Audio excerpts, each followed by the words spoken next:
Welcome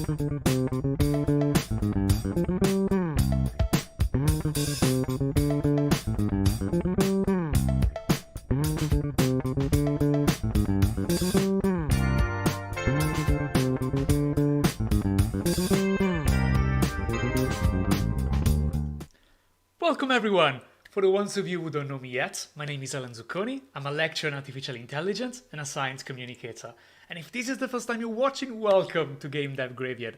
This is the weekly show where we talk about games, prototypes, postmortems, and everything that is somehow related to the world of game developers. Now, before we start, as always, thank you to all the people that are watching, but also, if you're here and it's the first time you're watching, 80% of people that are watching do not subscribe to the channel. So please consider subscribing. It takes a lot of time to organize all of these on top of everything that I'm doing. So I would really appreciate if you could do that. Now, if you just want to spend a relaxed hour or so talking about games, game design, game development, coding maybe, we'll see, then I think that this is the right place for you.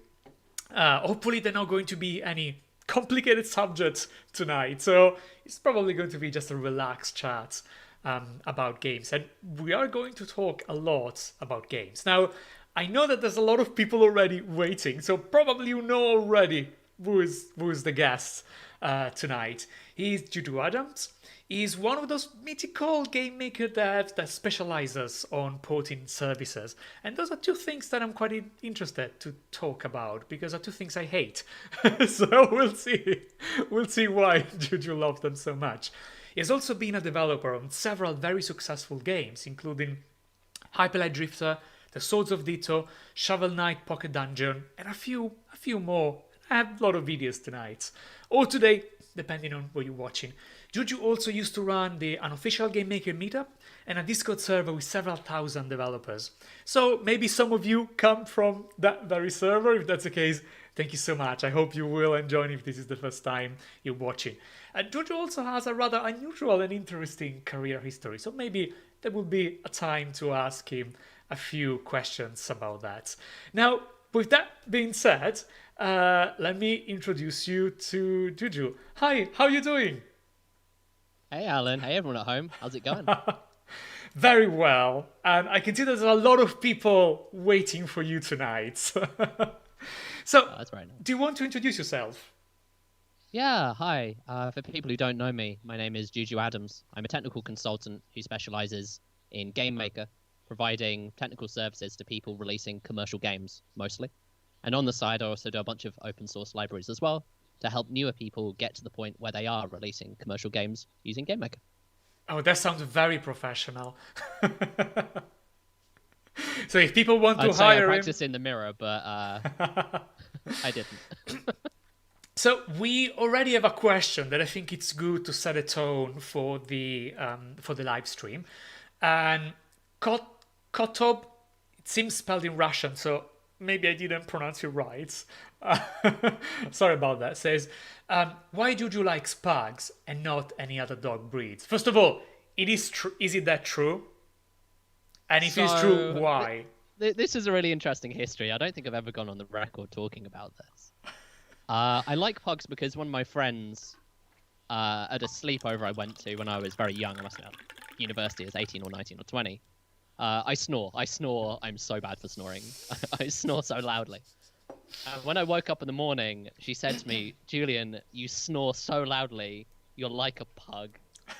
Because pugs are this horrible mutant species of dog, and they're adorable, but they are so broken, and they can barely breathe. It's really sad. And I identify with that. I had a lot of breathing problems when I was growing up as a kid. And yeah, I'm kind of like a pug.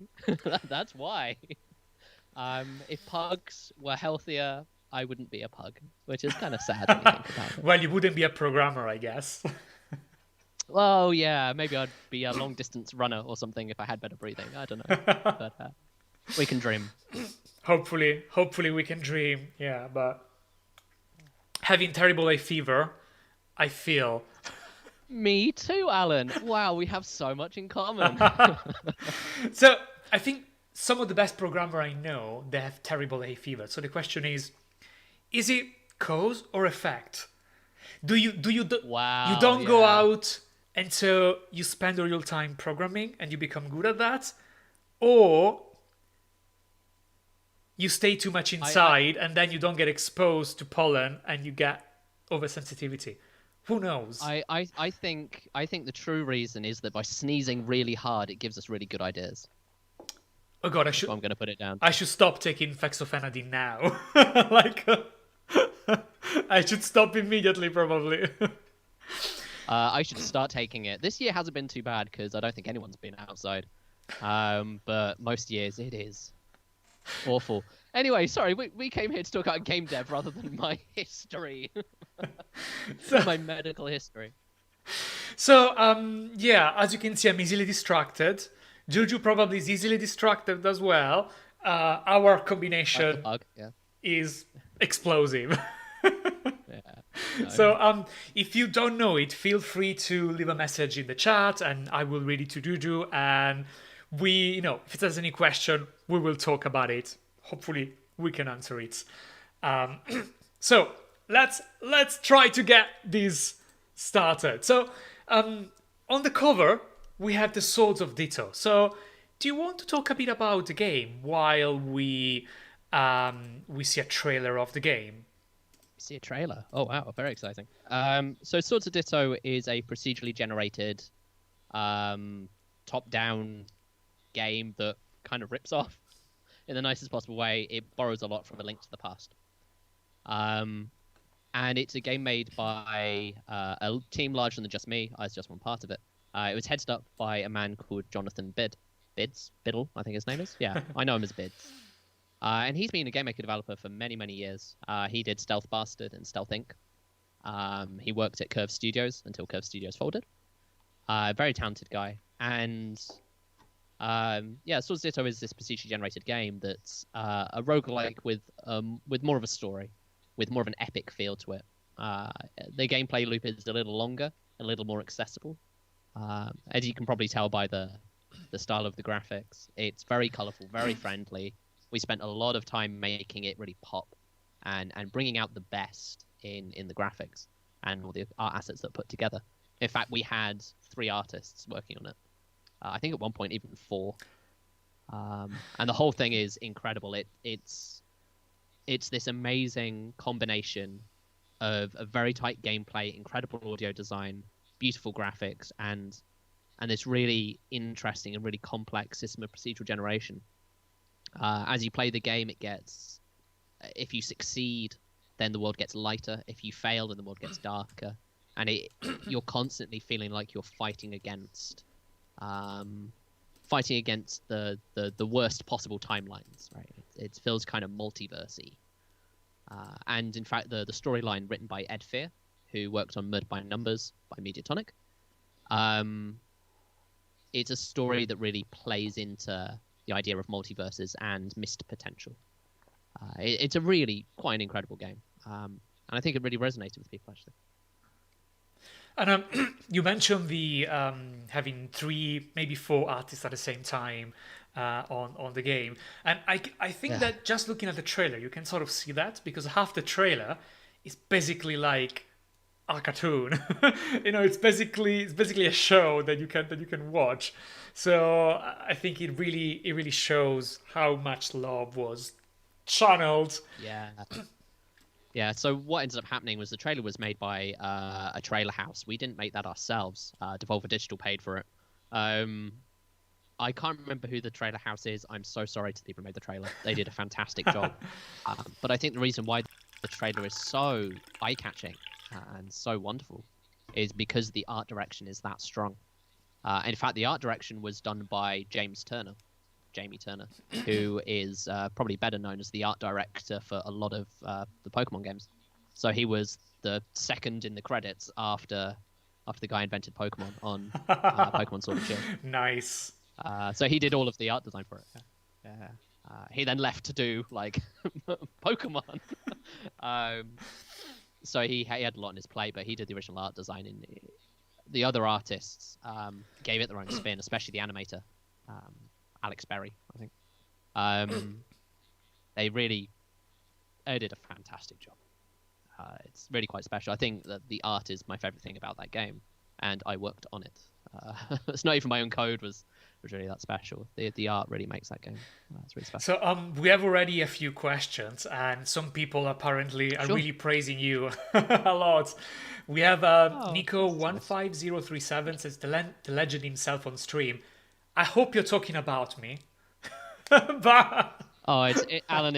It's both of us. This is a meeting of minds. the legends themselves on stream, please. We have small game dev saying Juju is a maverick and the coolest dude I know in game dev. Oh. Rock on king. Oh, thanks. And Thanks, Grace. hack me.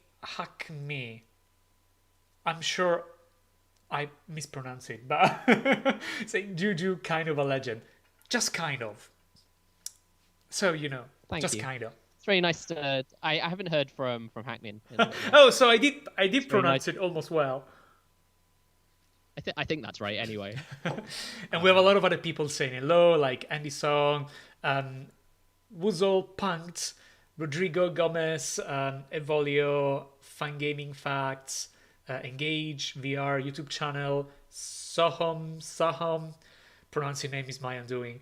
Yellow Afterlife. By the way, I'm not going to help Alan out. I just like watching him in a death spiral. Giorgio. I'm also I don't have YouTube open, so sorry if I'm not responding to people's questions. No, don't worry. My internet connection is super ropey. I will read that. I didn't want to tell Alan because it would scare him, but I'm always scared. no.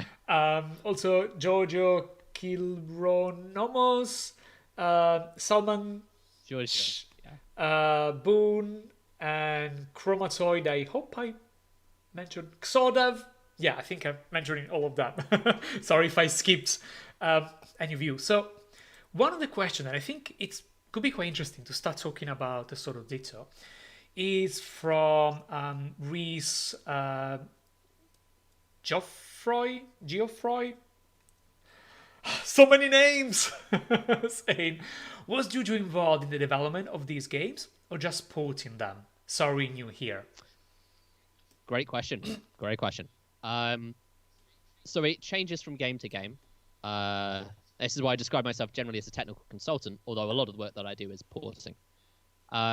Swords of Ditto, I started off almost exclusively as a porter. I did the PS4 port for Swords of Ditto, which, if you were there on launch, was a mixed bag for a lot of reasons that I might go into later on.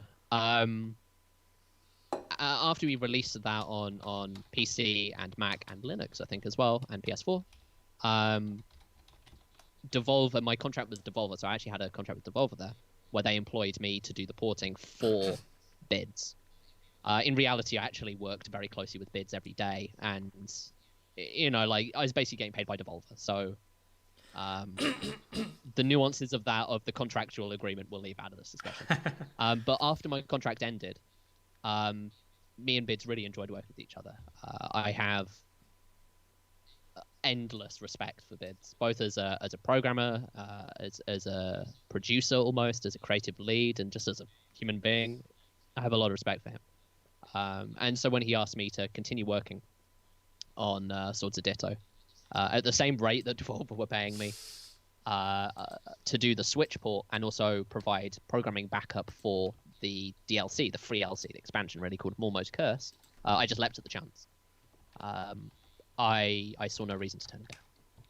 And so I moved from being a porting person, doing a bit of optimization and just kind of, polishing up the game a little bit, moved from that directly into supporting building stuff. My role still was technical. I wasn't doing much gameplay programming, although there is one thing that I put in that I'm very proud of. And I basically kept doing the Switch port and was also building features and tweaking features with an eye for the eventual iOS and Android ports as well. But this was more, it wasn't really dealing with making the interface. It wasn't really specifically targeting those platforms. It was just building a better backend so that whoever did do the porting would have an easier time of doing it. So it was just technical support. I was just there whenever bids needed some really hard shit getting solved. He used to point me at the problem and say, "Julian, here's an interesting challenge." off you go, and then we chase after it and solve it a week later. So yeah. For Hyperlight Drifter, it was I didn't do any porting at all for that. I just did a crap ton of optimization, and for all the other games, it's been a mixture of porting and technical support. Just doing the same job basically over and over again. Port it, but as you're porting it, fix the game. And that gives you a window into a lot of different kinds of programming practices and a lot of different architectural choices. So when I say fix the game, I don't really mean changing it in any substantive way. I just mean polishing out the rough parts to make sure that when we do want to deploy it on lots of different platforms or show it to people or do anything with it, then it is showing the best version of the game that can be made. It's very interesting seeing you talking about this because so for most of those games, many of the games you mentioned, you basically did porting and support, but not necessarily have a massive impact on shaping, the game design or the idea and stuff like that. And or not as in like maybe the main creators did. And so the question is, do you feel those are your babies or not? And the reason why I'm asking is because I'm in this very weird situation where, if people that are watching don't know, I worked on Pikuniku, which is a game I absolutely love. I'm in love with Pikuniku. It's such a bizarre, whimsical game. And it's wonderful. Yeah, great game. And I have a lot of messages of people saying, "Oh, Alan, we love Pikuniku. Thank you for working on that." But in a way, my input on the main ideas of the stories and basically all the things that people love are not necessarily things I came up with, because I work mostly on the technical side. It's full of shaders. People don't believe it. It's full of shaders. Trust me. Yeah, I can imagine that for Pikuniku. Yeah. All the anti-aliasing. There are like 50 shaders in Pikuniku or something like that. People don't believe me because everything is done with shaders, basically. And a lot of the things that make it whimsical and nice are not things I worked on. So I'm like, oh, thank you so much. But at the same time, I'm like, oh my God, they don't know. I'm not, it's not my baby. They like the things I didn't do.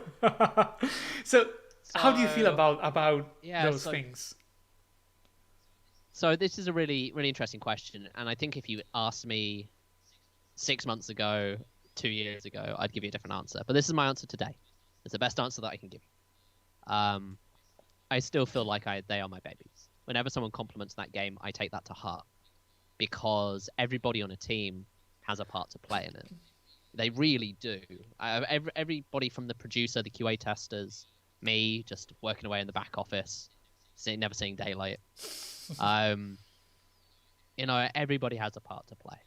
And in a more practical sense, there's, I'm not just going to make a philosophical kind of emotional argument here. In a practical sense, my work lets people express themselves. And what I say is possible, it directly impacts what people think is possible. So if a designer comes in and says, man, I really want to do this thing, but I'm worried about it being expensive. I want to do, this happened with Swords of Ditto. Bid said to me, we want to do this massive screen space effect, but we don't want to do it with PNGs, and it needs to be anti-aliased. Because Swords of Ditto is anti-aliased to fuck, right? It's really smooth and curvy. And so I sat down and I wrote a shader to do it. Well, if someone who was on that role didn't know how to do that, then that effect, that idea that they had would have just died on the vine. And it's such a small thing, writing a shader. It's for a triangle. It was a barometric anti-aliasing shader for a triangle, right? Like the most basic thing in the world. But I was the only person on the team who knew how to do it. If I hadn't been there and another person hadn't known how to do it, that idea just wouldn't have come to fruition. And those little ideas really do add up. They really do. Looking at the procedural generation, or, man, taking it even like at a macro scale, a lot of the optimization I did on Swords of Ditto was reducing memory footprint. Because of the way Swords of Ditto generated levels, we used to get a really big memory spike whenever you entered a new room, because it needs to procedurally generate stuff and bake things and kind of, muck around. And I managed to figure out a way of doing it with 0 extra memory, like none, right? And what that meant is that people on low-end Android devices can play Swords of Ditto at 30 frames a second, like not great, but they can play it. Well, I've basically created a game for these people. Right, like, if I hadn't have done that work, that game wouldn't have existed for them. It just literally, they would not have been able to play it. Like, I really believe this, that optimization, performance as well as memory optimization, is a massive accessibility concern. Because people don't have a lot of money. Like, the greatest privilege is wealth, right? So the greatest disprivilege is lack of wealth. Well, these people should still have access to good games. Like, Swords of Ditto is, what, like $5 on Android? like, so yeah, no, I feel super, super passionate about this stuff. I really do. And for Hyperlight Drifter, you know, my job was basically to take it from 30 FPS to 60 FPS. In many ways, the reverse of Swords of Ditto on Android. And by doing that, people who couldn't play it at 30 FPS before now could, because I optimized it. And perhaps Swords of Ditto will be forgotten in the mists of time. But I don't think Hyperlight Drifter will. And that work really has opened up that game to so many more people. And people enjoy it at 60 FPS as well, more to the point. I actually prefer it at 30. But... Maybe has more the sort of cartoony look at 30. I don't know. Watching from TV, visuals, you know, yeah. like... Yeah. Yeah, it feels more like an anime. You know, because it has that slight kind of, I don't know, grittiness to the visuals, I suppose. But the combat works way better at 60. Like, as a fighting game, it's way better at 60 FPS. But, yeah. No, these are my babies. Hello. These are my babies. So, speaking about that, proportionally, we have a question that I think it fits really well with what we were saying from Jean-Christophe Turing. Maybe I pronounced this correctly. Maybe. Saying, are the games using your open source libraries your babies too? Yeah, my ugly babies, perhaps. I know those babies have got bad code in them somewhere, and it's mine. I really do care about open source stuff as well. I wouldn't do that stuff if I didn't care about it. The fact of the matter is, doing the open source stuff helps me out as well. It helps me learn what other people need.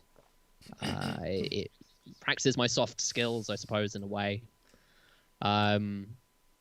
But it also means I get to meet really interesting people making really interesting games. And that for me is a privilege. It's an enormous pleasure, really, it is. And whenever someone comes to me with a problem with my open source library, there is a mixture of trepidation and regret. That I'm going to have to spend God knows how long fixing my own code, which is always humiliating. But I'm also doing it in public, in front of other people, poking holes in my code, which is also kind of hard. But also I regret making the mistake. Because some of these mistakes are just stupid, right? They're just like... There's one where I got the argument order in a function the wrong way round. And it's just such a stupid mistake. And it's been in that library for like 6 months or something, like crazy amount of time. Well, you know, also like software that is free from bugs doesn't really exist. It's just software that has not been tested properly. Well, I mean, this is ultimately why the open source stuff is really rewarding, is because I do end up using it for my own stuff as well.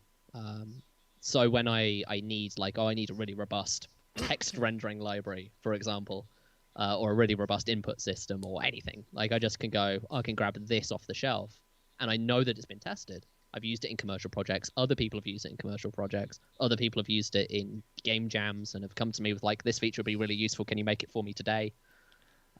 The answer is usually no, sorry. But like, this stuff is like battle tested, and it can only be battle tested if we give it to as many people as possible so they can take it out on the road and beat it up.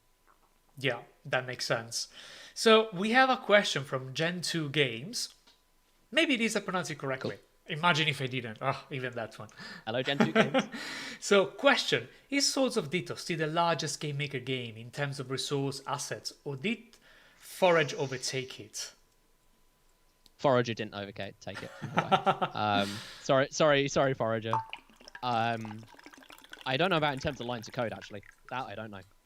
But in terms of texture pages, no way. Forager's pixel art game. There's no way, unless they've been really busy whilst I've not been paying attention. Lines of code, maybe. Lines of code, I actually don't know. But having said that, I think, Banished, is it? Or, kind of the Dark Souls like 2D side-on platform combat game. I can't remember the name of it now. I think it is it Banished? I can't remember. Someone will have to look it up. I'm so sorry.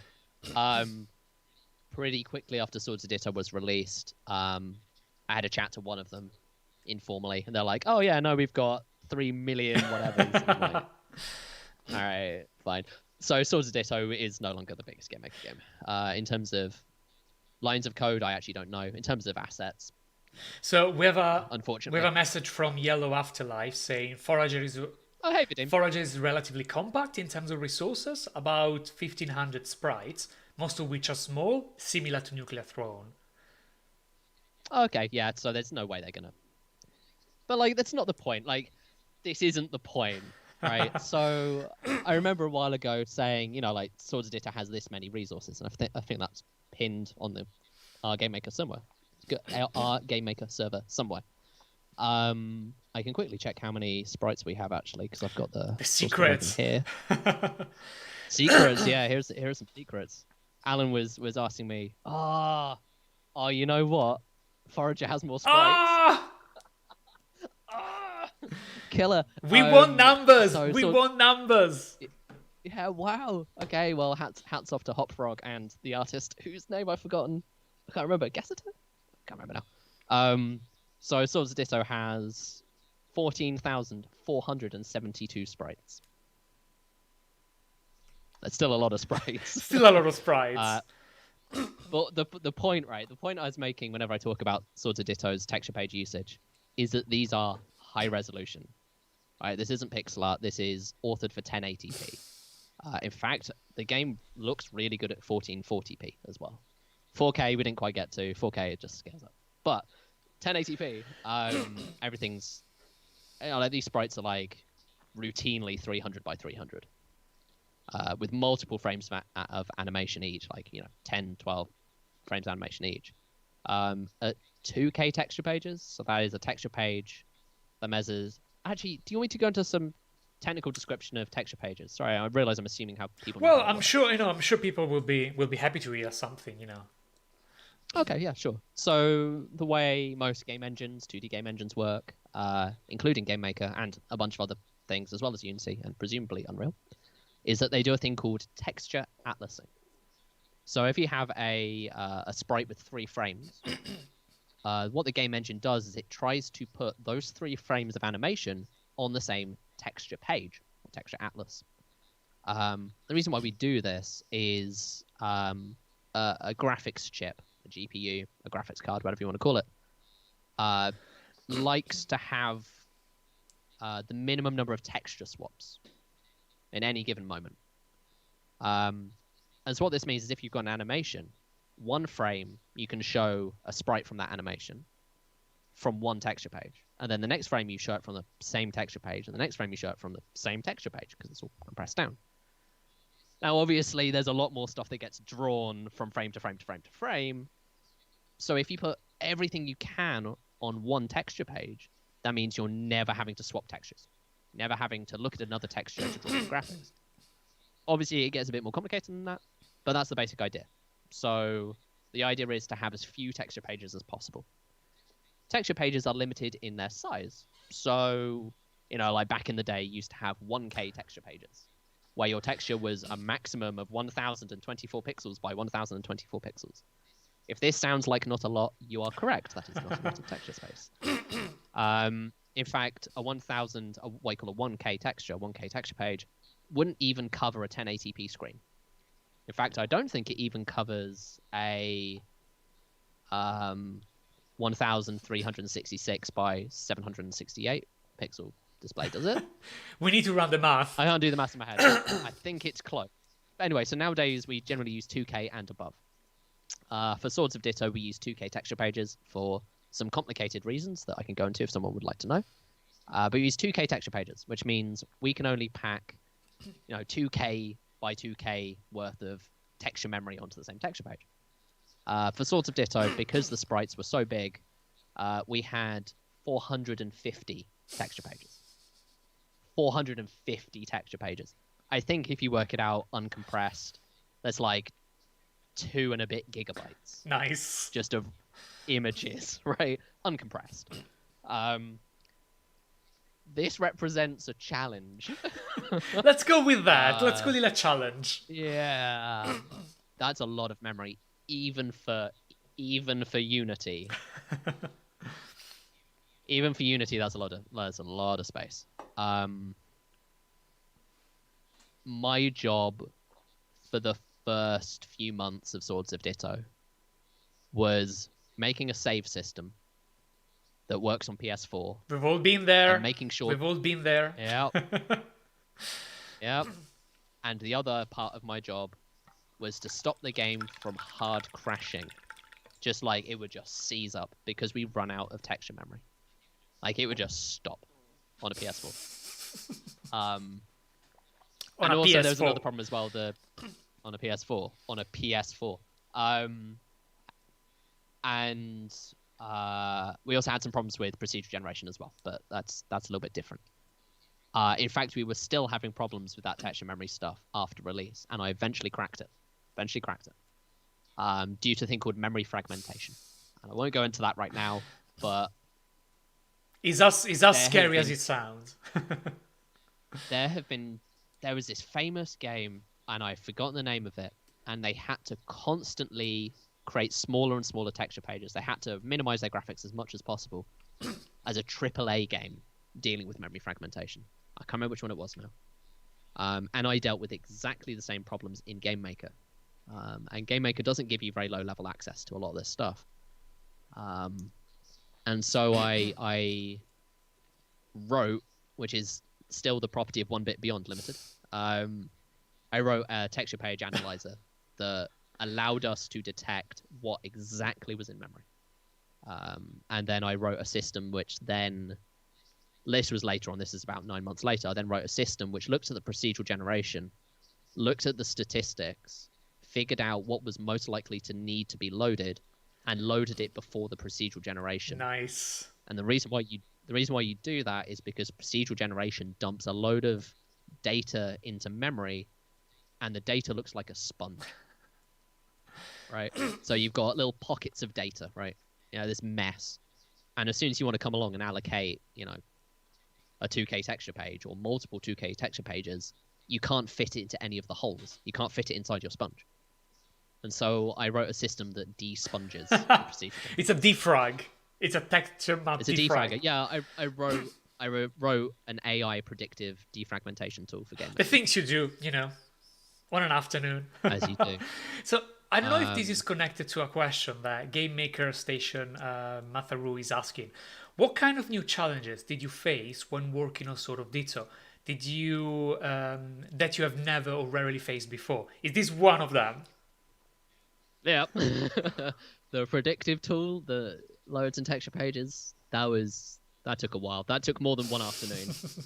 It took a while to figure that out. I think the other thing that really struck me about Swords of Ditto is being respectful of the audience. I know it sounds really weird. The gig I did before that was Hyperlight Drifter, so like, how can you not respect the audience? But something that I really learned from Swords of Ditto is from bids. I learned it from my boss, how to listen to people, and also by extension when not to listen, which is that can be misinterpreted. So I hope people understand what I'm getting at here. Sometimes what people say, they say it in an aggressive, hurtful way. And Swords of Ditto had some problems on release. It did. I don't think anyone...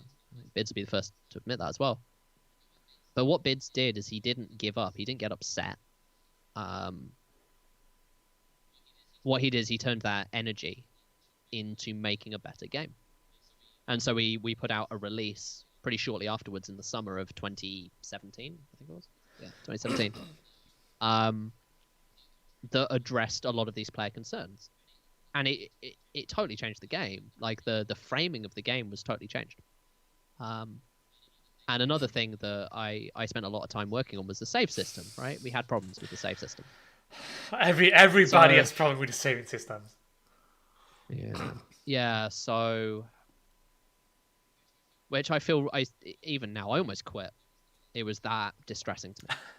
Right? And I think if bids had been a less incredible boss, basically perfect, I think I would have quit. I wouldn't have had the support that I needed. But bids and me, we worked together, and not only did we fix the save system, we also upgraded the save system. So instead of only having one play slot, we had 3 play slots. And I wrote a little system which automatically imported the old save files into the new save files. And it fixed problems. It fixed broken saves as well. And I did that in production without QA. I don't know if people are aware of how tricky a saving system is, because it's one of the single most critical part of the game. If you get a glitch, it's okay. People can be very forgiving. If you lose your save files, people will hate you forever. And if there is a mistake, you have to make sure that every update is compatible with everything you've done before. So every often, if you change the way the saving system is saving stuff, you need to keep the old code and convert stuff to the new format. So saving system opens up all sort of issues, and it's very tricky, especially if you do crossplay. You know, if you need to have the saving system working on different platforms, then maybe it might have JSON support and some might not, or some more abstract or refined binary, serialization. It became a bit of an obsession, that because I learned what was and wasn't important, and what was really important was to respect the players. It didn't matter how good the game was unless the players felt respected. And a save system that didn't work. And by the way, before release, we tested the ever-loving shit out of it. Right? We tested it so hard, and yet we still found problems. It's what happens when you give the game to tens of thousands, if not hundreds of thousands of people. They found problems with it. But I learned that the hard way, that there are some things which are non-negotiable with game dev. Everything, like virtually everything is negotiable. Save systems are not. And so now with every game that I ever make, I now have a backup system built into the save system. Because I've learned the hard way to be sure that is necessary. So we have a very nice message from Evolio saying that's so surrealistic how there's 40 people watching and most of them are like GM community legends. We all help each other out. That's how it is. And I think that, the community around GameMaker is probably not as big as the one for Unity, so maybe it's easier to have this sense of community together. So we also have a very nice question from Boone, saying whether any compromises you had to face while using GameMaker engine that didn't align with the art director's original vision, or did everything went smoothly from idea to implementing in game? And maybe this idea of texture memory might be one of them. I did come up in a couple of conversations, yeah. As I learn from people who are better than me. There are a lot of them. A couple of them are probably even watching. Probably, hopefully. And those people have taught me 2 things. Firstly, you pick your poison. And secondly, if it's worth doing simply. And so with GameMaker, I think that GameMaker gives you the tools to do things simply. It lets you do things complicated if you need to. There's a lot of shader stuff that you can do, lots of vertex buffers, blah, blah, blah, texture memory, AI, whatever. But it lets you do things really simply. I wanna make a character jump. Well, you just add gravity and you give it a little upwards force and got a jumping character. You want to draw something on the screen? I remember Tom Francis, it's a few months ago now, but Tom Francis was complaining that in GameMaker you could just write a line of code and that would draw something to the screen. Can't do that in Unity. At least he was struggling. Oh well. But he was getting frustrated with something. And what he was talking about was putting some text on screen in a menu, and he felt like he had to set up some component system, also set up a prefab, my mistake, and then get that to do something, the thing that he wanted. In GameMaker, he could just write it in a line of code. He knew where to go. And it's not to say GameMaker is perfect, right? Good God, it is not perfect. But if I had to choose between GameMaker and Unity for the work that I do, caveat, for the work that I do, it'll be GameMaker every day of the week. And it is GameMaker every day of the week, especially during COVID-19. And that's why, because GameMaker is simple enough that I can wrap my head around all of it. Not just the bits that I need, not just one rendering pipeline, all of it. And that means that when I run across the poisonous bits, they're a hell of a lot easier to deal with, because I can just move around it. Either a game director has asked for a feature that is... Man, if it's not reasonable in GameMaker, it's probably not reasonable in anything. And honestly, beyond game directors asking for silly things, most of the time I work on games that are already fleshed out. Because I'm a consultant, I'm a freelancer. I drop in, fix your project, and then I can fly away again. Go on to someone else's Like project, saving right? the day, like a superhero, potent superhero, like. I certainly charge money. We wouldn't necessarily call it a superhero. You know, they do it for the love of it. I do it for money and fame. So more like superheroes in The Boys. Yeah, more like, like an ethically compromised superhero, like a super villain somehow. You're like the Homelander of GameMaker. Yeah, and there are a lot of people who do the same work as I do, right? I'm not the only person by any stretch of the imagination. But most of the time when I come into a project, decisions have already been made, and I just need to reap what other people have sowed, which can be, sometimes you have to have frank discussions about features and how they need to be completely reprogrammed, but it happens. It's fine. That's why I get back. I think one of the problems I've been having working as a contractor, there's sometimes people that can ask you things like, oh, can we just try to do this? And I was like, no, we can't just try, because try means doing it. If we try, it means that I'm making it. Whenever someone says, let's try doing it, I'm like, great, that'll be an extra month on the contract. I don't mind doing an extra month of contract, but you need to be aware that this will take a while to, But also, it's okay, because sometimes people don't necessarily know that something that it's easy to describe might be incredibly complex to realize. So I think it's up to the programmer or to the artist or to who is doing the job to make clear, look, yes, but this is 3 months and it might not work, So if you're working, on anything, just be very realistic about people, don't try to play, like, mention what you can do and what you can't do. And a friend of mine, who is basically working with people and sort of managing people in large teams, is came up with this idea of not that if you really want your team to work well, you don't have to maximize how much people can deliver, but the confidence of delivery, which means, like, what you really need to maximize is how confident you are that you can deliver this. Because if you know exactly what you can and what you cannot, and if your timing estimates are always on point, this means that you can plan everything without any weird surprise. But if you have no idea how long it's going to take, surprises are going to happen, and surprises are not something you want, especially in game development. Oh, yeah. So I had a similar conversation with a producer recently, and they for me, because I have a little bit of a scientific background, I think about it in terms of error margins, bell curves and error margins. And whenever someone asks me for a time scale, I always give it in terms of error margins. Now, I think it will take somewhere from 7 to 9 weeks. And a lot of people don't like that, right? A lot of people are like, well, why can't you just give me a date? And the answer is, fine, it will take 9 weeks. I will charge you for 2 weeks of me not working in the best case scenario. There you go, that's fine. And more often than not, they're like, yeah, that sounds fine. But every now and again, a producer or someone trying to give me money at least will say, well, what do you think the best case and the worst case scenarios are? And then that's when you have a good conversation, because you're like, right, this is where the risks are. You go bankrupt. Here, and here.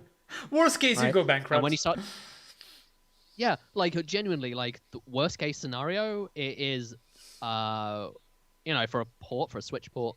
Worst case scenario, this game is unportable. Like that can happen where you have a game that's so complex and so deeply ingrained, and the code is so twisted into itself, and it's slow. If it was fast, who cares? But it's slow. So when you put it onto specific bits of hardware, it can't keep up with what you expect. Well, like that happens. That happened to a friend of mine recently, and he had to leave the project. He just got fired, right? It's like, which is a real shame. And that's why we talk about risks.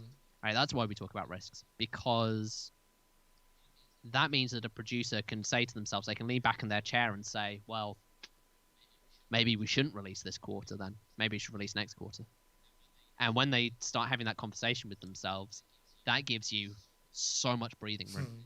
And then you can go to work and you can focus on the task instead of, oh my God, I'm not going fast enough. Because as soon as that gets into your head, I've been there, it gets really bad. And then you start doing bad work. And then, it's a self-fulfilling prophecy. That's for me, anyway.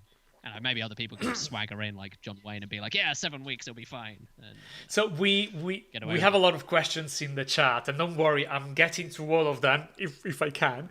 I'm just trying to find the right order so that they make sense. So even if you ask a question before, I got it, don't worry. I'm just trying the right moment to ask it when it makes sense. So don't worry, I read all of you. We also have a very nice message from Ellie James asking Juju's support of fantastic knowledge and well spoken to really good interview choice for GM representation. Thank you so much, and I think I'm glad you accepted to be on the show. And also, if you're interested, I have interviews with many other people working in the game industry.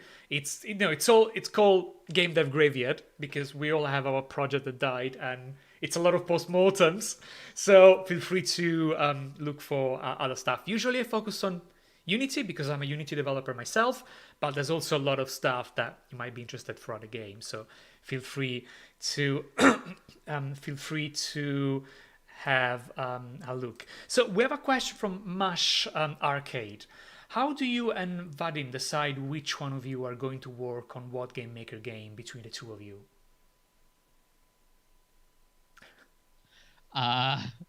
I think he takes the ones with the netcode, and I stay well the way away. Anything that involves code that would need to be written outside of GameMaker, I just can't do it. I'm like, I don't know if people really have clued up to this yet. Maybe it's kind of trashing my reputation. I'm not actually a very good programmer. I'm just very experienced. And I've had the shit kicked out of me more than a few times on projects. So anything that's really clever, I leave it to someone else, and that person usually ends up being Vadim. Anything that I can't handle, I just have to back away from. Like I can't cop it. But if it's accessible, my God, I'm right in there.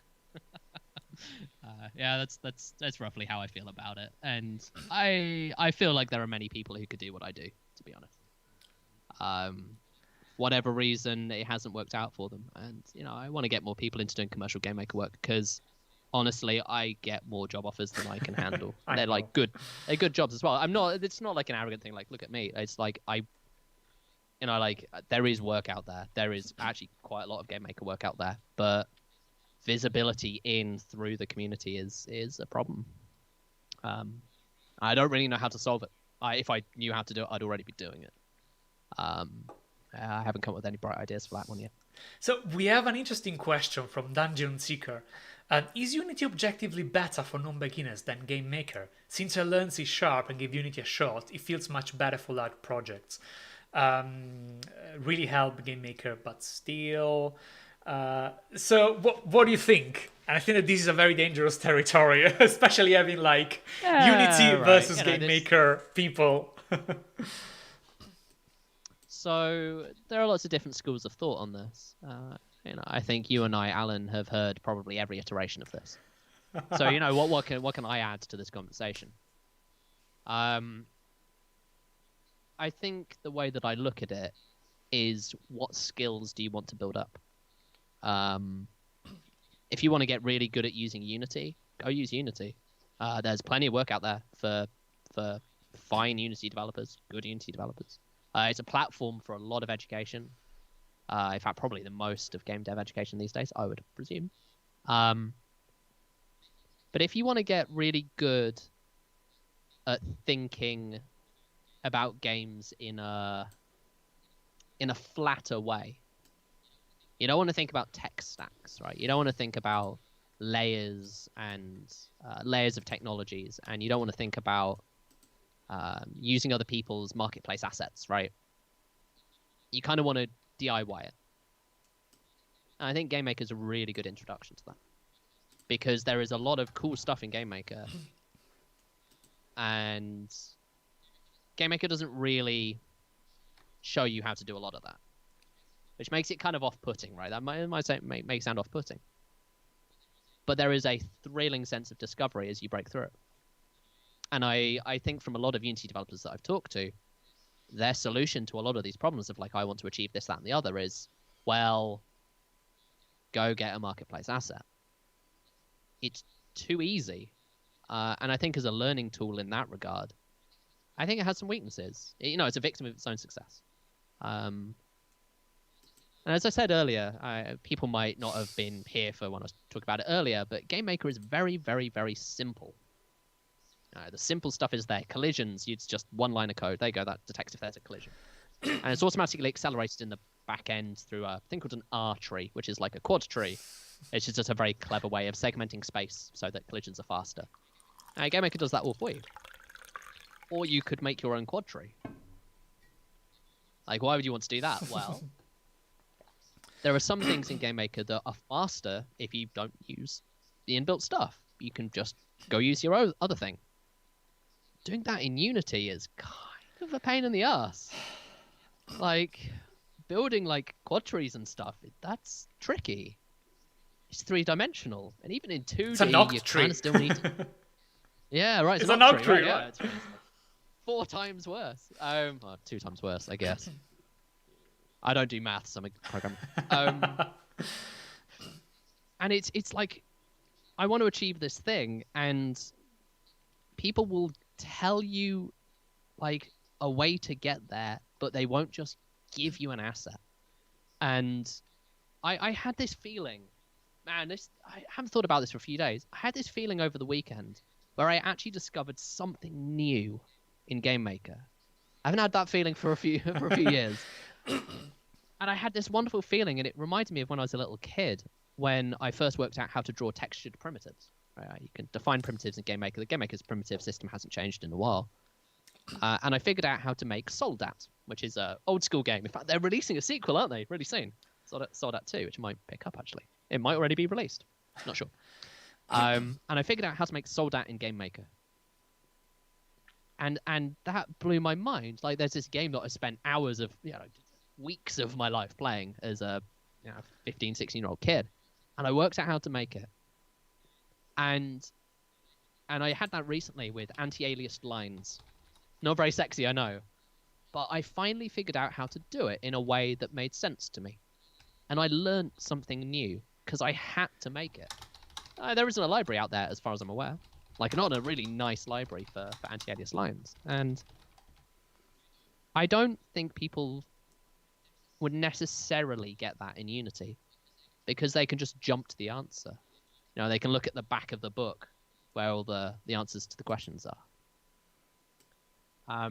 And, obviously I'm oversimplifying this a bit, but if you're the kind of person who doesn't want to have that temptation there, to be able to just jump to the answer, you want to actually kind of learn some of the nuts and bolts, I think GameMaker's going to do it for you.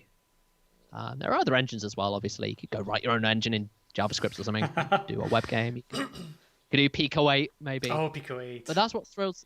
Yeah, Pico 8's lovely, right? Like, it's a really good engine. But there's just that feeling with GameMaker where you just reinterpreting a tool that's already there, and you feel so, at least I do, feel so personally attached to that discovery. You feel like you've done something new.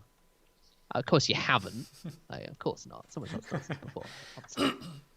but it's a very personal attachment. And I don't know, for Unity, it feels impersonal to me. It feels cold, and I don't like it. I don't like that.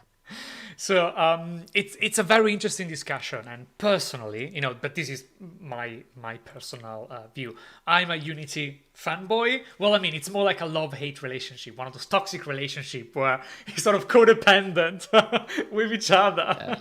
and now you're. About to say, are you a fan? Well, I mean, on certain things yes, on certain things no. I'm very critical. Let's go with that. But I keep using it. I teach it, so. Yeah. I mean, as a teaching platform, I think for what you do specifically, Alan works at Goldsmiths now. Yeah. Alan works at Goldsmiths, which is quite prestigious London Arts University, teaching game development. And yeah, Alan's a top-notch educator, and Unity is a major part of that. Yeah, and I think that personally, if you want to start a game and you have very little knowledge, GameMaker is probably 10 times quicker than Unity. Unity feels, I mean, personally, Unity feels much more like a proper framework if you want to make software in general, which winks at creative stuff like games or artistic things or interactive things.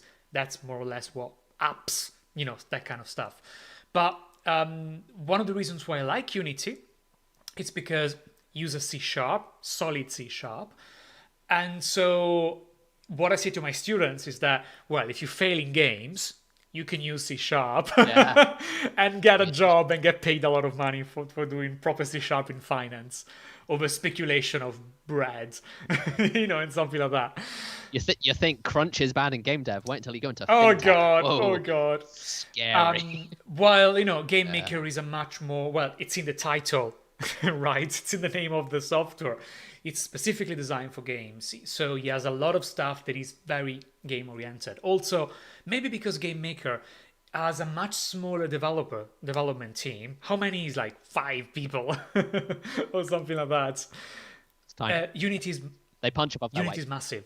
Unity has thousands of people, and so he has everything in it and the opposite of everything in it. So it's a sort of like paradoxical ziggurat, like Babylon Tower of inconsistencies.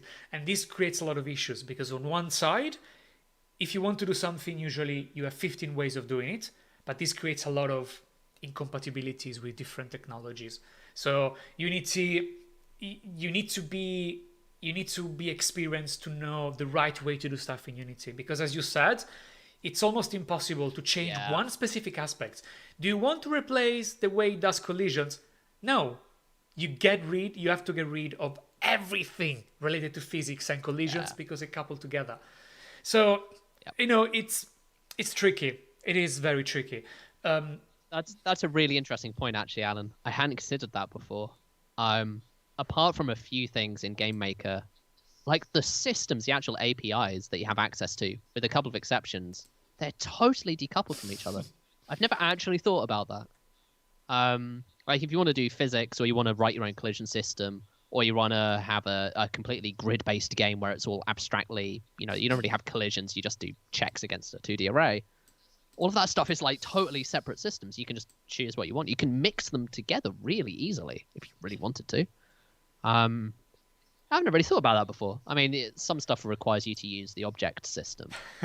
But apart from that, you don't really have to, you don't have to use any of the collision stuff if you don't want to. You can use something else.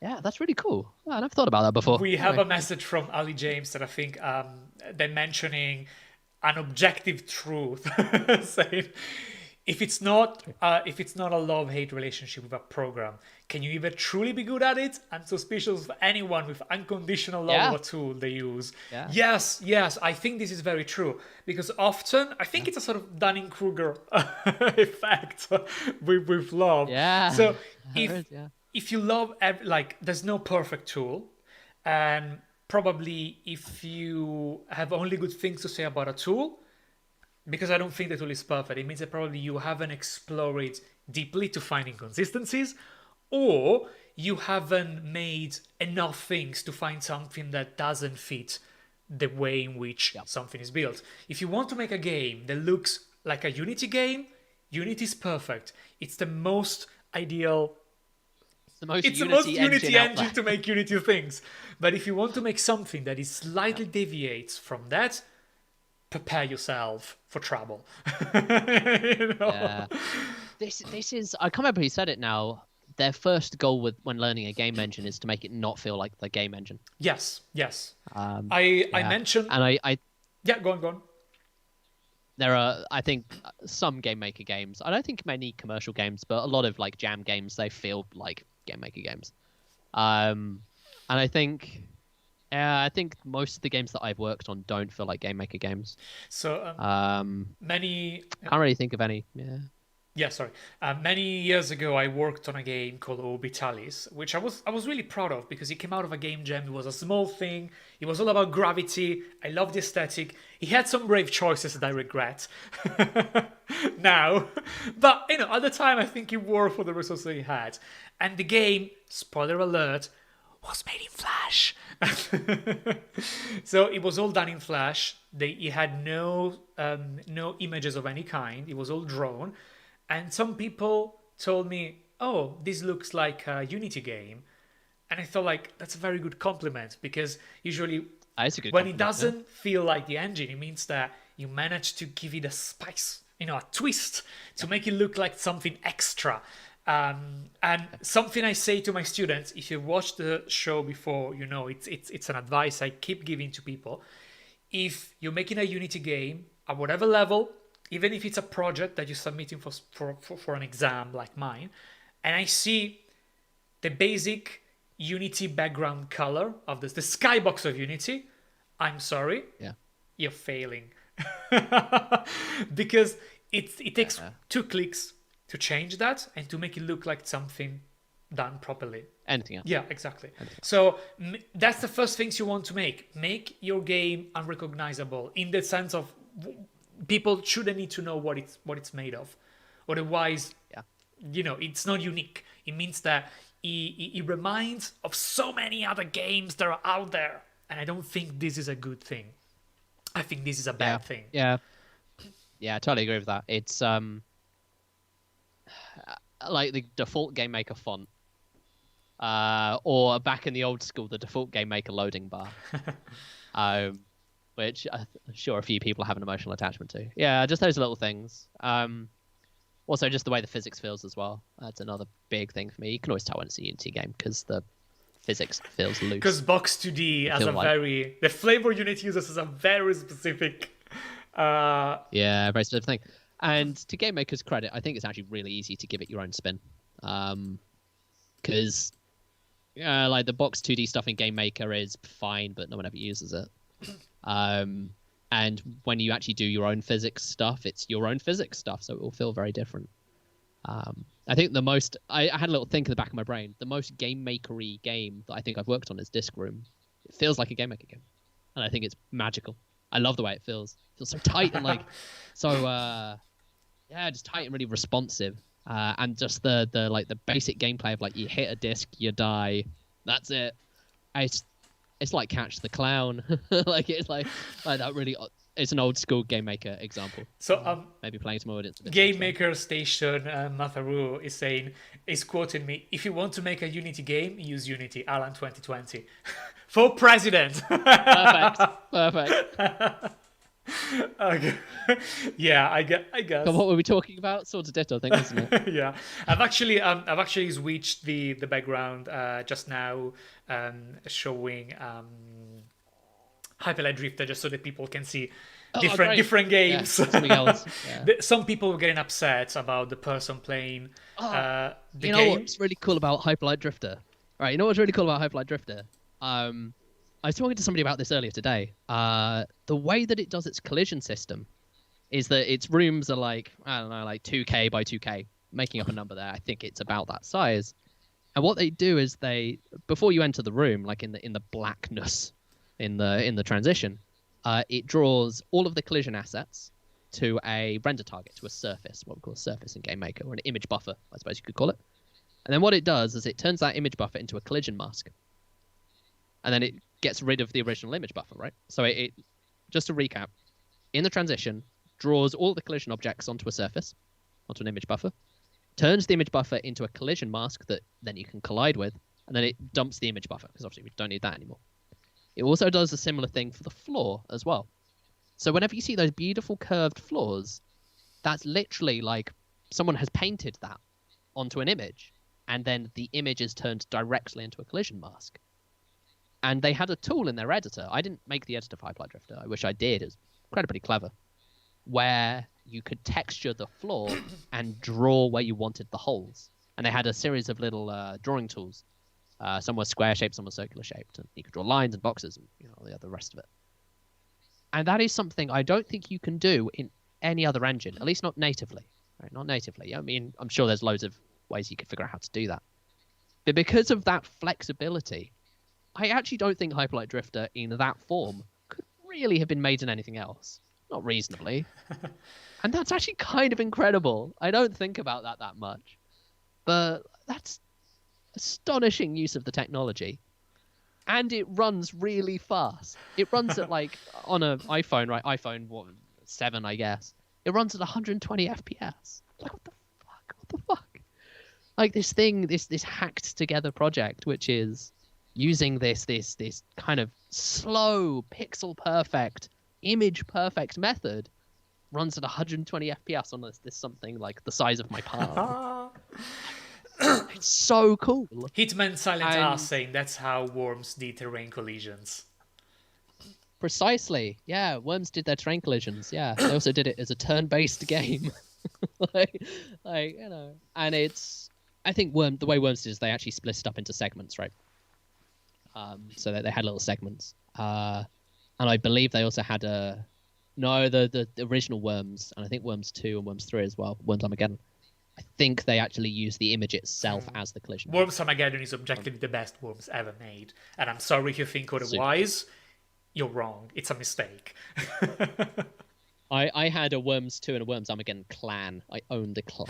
So let me say this. I when I was I grew up in Italy, and at the time there was no Steam, and I had no way of buying games because didn't have credit cards. No Steam. No Steam. What did we do at the time? So I could only buy games that were like in news agents. Basically, you go there and you buy like something that had a CD on it, and you just play the game. And like a demo disc, yeah. And they had shareware, as they call it, and they had this demo version of Worms Armageddon with just one level. But guess what? If you go in the folder of the games, you could actually change stuff. So, but you can actually change the save games. So, what do you do when you're a kid and you love programming and you're learning to program? I basically just like hexed X editor my way into that, and I unlocked everything. No, I couldn't unlock other maps. Maybe they weren't there. But basically, the demo was the entire game with a flag saying demo version. But all the content was in there. So that's an advice. If you're making the demo of your game, demos now are not a thing anymore most of the time. But if you are, make a specific one that doesn't have the content of the entire game. Yeah. Because I'm going to decompile it and I'm going to hack it. Yeah, I'm going to find out what that is. Actually, if you're curious, I have a video on this playlist on Gamedev Graveyard. It's called Let's Decompile Fez.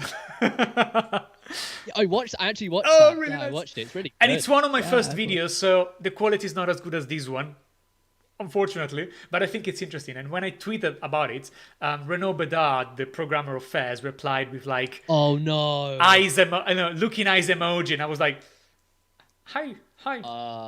Renaud? Hi. Hello, monsieur. But also, I think it sort of makes sense because there's a secret in Fez that people have been able to discover only by decompiling the game. And when I asked Renaud if that was the intended way to discover the game, Phil Fish made it, so it could have been. He mentioned that's how it was discovered. And I think it's a very diplomatic way of answering. We shall never know if that was the intended way to solve the level in Fez. But regardless, that's how we solved it. And I think that one thing that actually is very good with Unity games is that they're super easy to decompile. So Yeah, okay, well, same thing for Undertale, Alan. oh. and I find more joy in decompiling the game than playing the game. Too, sometimes. If you want to know, if you want to see how to do it, feel free to check the video. I think the first game I ever made, air quotes, is when I was editing level files for a game on an Acorn Archimedes, which is a British computer. I expect 0 people have heard of that. And it was this game where you had to collect cherries and you're a wizard. And I found that the text files were literally just a text file, and it was 1 character per tile. Nice. And I think there were 2 layers actually. If I remember correctly, it was 2 layers. And I worked out what each character was, and I kind of edited the game to make different challenges for myself. And I did that so much one time that I was a young kid, right? I want to make this clear. I was like 4 or 5 years old. I was doing it so much I actually wet myself at the computer. I couldn't detach myself from it. I was so enthralled by it. Maybe not that much, but yeah. No, I'm not like that anymore. But yeah, I was just so into it. And what really upset me, and I think I've mentioned this before on some blog somewhere, a few months later, the ceiling in that room collapsed, and it just destroyed the computer, and it took my game with it as well. To my edited game. Oh my god! So it's lost forever. Yeah, Well, wait, easy? Because I know that like if you pay good money, you can retrieve, get anything. Like. I think that disc got destroyed. Yeah. So I lived in a very old house in rural England, and the ceiling and the walls were made of a thing called wattle and daub. Wattle is straw, and horse shit is the daub. So my house was literally made out of 500-year-old feces and straw. That's very interesting. Yep, we had a leak. We had a leak in the roof, and the wattle and daub is very good at absorbing water. And wait, it just went... I think I can sort of put the elements together. So you wet the floor, and everything collapsed. Yes, it's my fault. You're right. Yeah, that's what actually happened. There's a leak in the roof, unfortunately. And surprisingly, it didn't smell at all because it's 500 years old. It's effectively just mud by that point, right? Yeah, there's nothing organic left anymore, basically. But no, long gone. But it definitely did break that computer. And also my sister was in the room as well. She was fine. She was fine. She wasn't hurt. But she was covered in 500-year-old horseshit, which was pretty funny. So, Evolio saying, I actually decompiled Pocky Poke demo. Please don't tell Sean. Well, too late. Oh, no, come on. Actually, I'm sure Sean will be fine with it. He streams the development of the game anyway, so... Well, I think there's a, like, borderline ethical issue, because if you hack a game, because... and you want to disrupt the experience for other people. You want to cheat on the leaderboards. Yeah, that's not okay. I'm sorry. You're a loser. As in, like, that's bad. It's ruining for other people. That's bad. I'm sorry, but there are a few games, and I'm mentioning, for example, Nuclear Throne that I really like, but it's not a game I necessarily am good at. And one of the reasons is that I'm really bad at playing those kind of games. My reaction time is shit. It's really bad.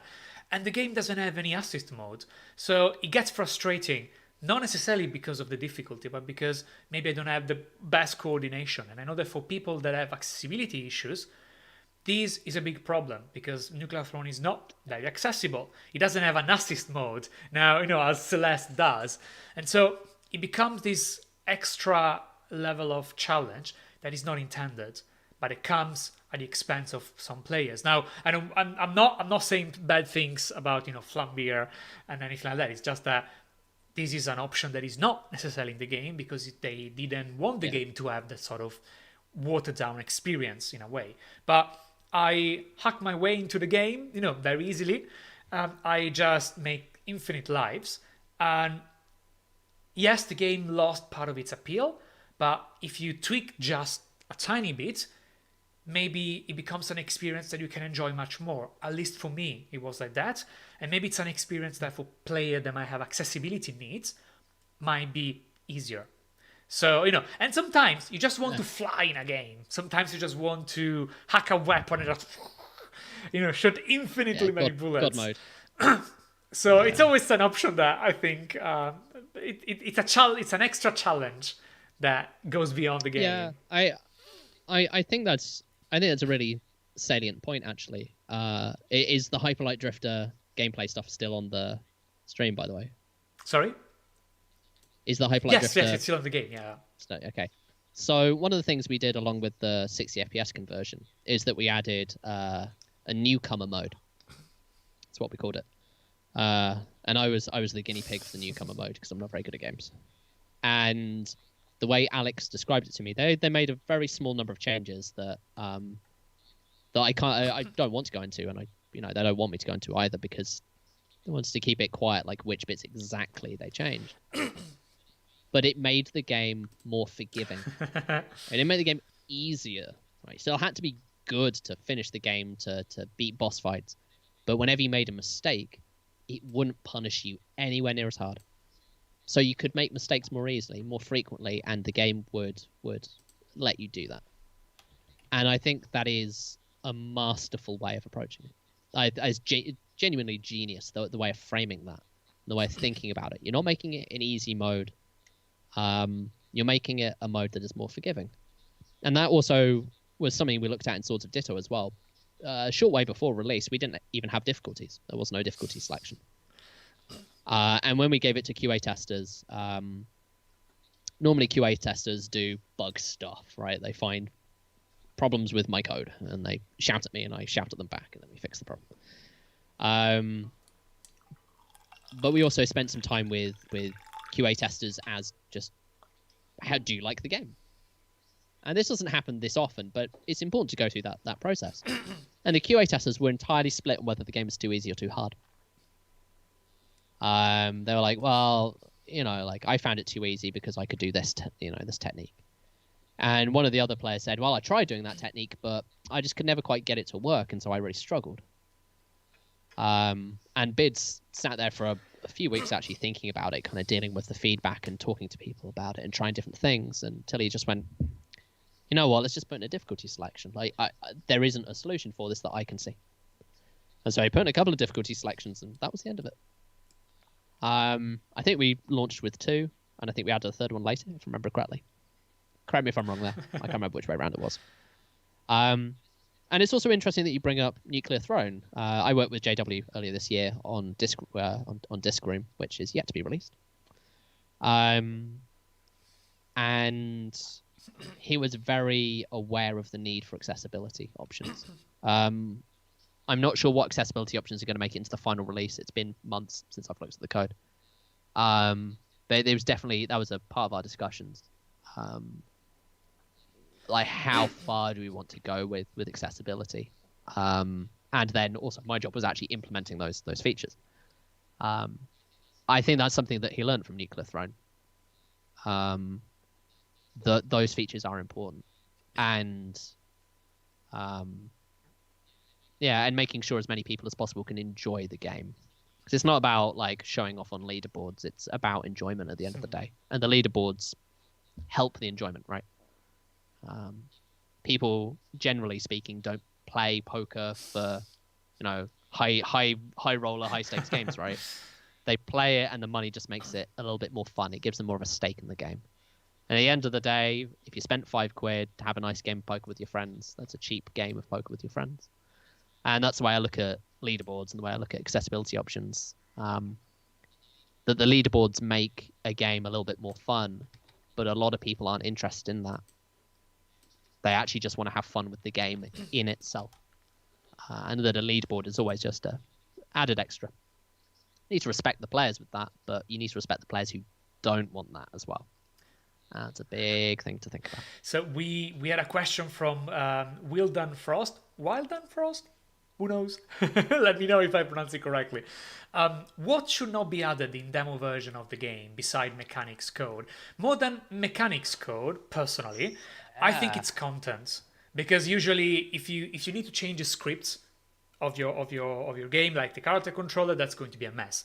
But what's relatively easy to remove from a game, it's usually the assets, like the levels. So don't include content that you don't want to be seen, like levels, images, sounds, also because it makes the game much larger. Yeah. Yeah. Yeah, it does. That's a really good question. I'd point. I mean, I don't want to talk about it too much. I'd point at Disc Room as being a really good demo.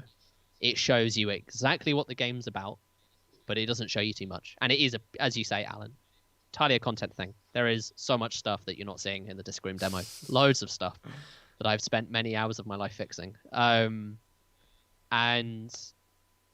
I think Disc Room gets away with locking away all the content, right? Just not showing the content. Gets away with it because the core of the game is that strong. And if your game can't stand up when you take out the content, because your core gameplay or your core hook, if it's a narrative game, it isn't strong enough to stand on its own two legs, you've got a serious problem. Your game shouldn't be at a stage where you're showing demos to people. You need to work on the core loop. If you can't take out 80% of the content and still have the game be understandable and be fun, yeah, you need to spend more time on it. But yeah, I'm totally in agreement with you there, Alan. Like it's always content. If you're cutting like core gameplay features for the sake of not wanting to spoil things, then people aren't going to get to a position where they can experience the wonderful things you've made. You need to spoil things a little bit. Yeah, to get people engaged. You need to do that a bit. And I think this is also why, for me personally, game jams are amazing. They're an amazing opportunity because you only have 2 days to make a game, right? Well, or, you're making a demo of a game. And if the only way you have to make a game is to make a quadrillion planets, I'm not making, 1.8 quintillion actually, planets. I'm being mean now, I'm being very mean. Sorry, Sean. I love you. No, I'm joking. But if the only way you have to make a game is to play on content, then probably there isn't a solid thing. And game jams give you that amazing opportunity to refine a mechanic and make the very essence of a game in a couple of days. You have to make something that shows exactly what a game is. And this is something I tell my students as well. I keep saying them, when you submit something, whether it's from me or it's an actual game you want to make, people don't have infinite time to play an amazing story and be engaged in a massive RPG, game. You have to show me what the game is about in 1 minute, in 5 minutes. You have to condense the experience into something that shows me what the game really is about. If you can't do that, or if you need 6 hours, then it's diluted. Then probably you don't know what your game is about. You don't have to keep adding mechanics. Just refine the one you have and make sure that they work, that the game has this very basic concept that is explored very well. Like Mario, you jump, but everything is done with jumps. It doesn't have 50 new mechanics that you only use once. It doesn't have orphan verbs, as game design people would say. It has a verb that is explored very, very well. And this is something that as a game developer, as a game designer, most of that, you need to be able to do. What is your game about in a tweet? If you can't find that, or if it's about, you will explore magical. No. What is the game about? If you don't get it, then maybe you don't have an idea what your game is about. Yeah, I think Fight Night. I don't know if people know Fight Night, but it's Fight Night. It's a great game. It's a first-person kind of retro-styled game. It's a dungeon crawler, I suppose, in a way. And the gameplay is you're a knight and you've come to a magical realm to steal the MacGuffin, and you're a knight and you fight things, right? It's not very complicated. And your verb is to punch.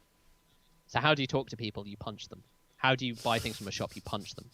How do you interact with buttons? You punch it. How do you interact with doors? My God, you better believe you punch those doors. Everything is punching. And you understand that in a GIF. You walk up to a shopkeeper, you punch him in the face, the shopkeeper says, "Ow, what would you like to buy?" Like Pikuniku, you kick everything. You kick everything. You kick.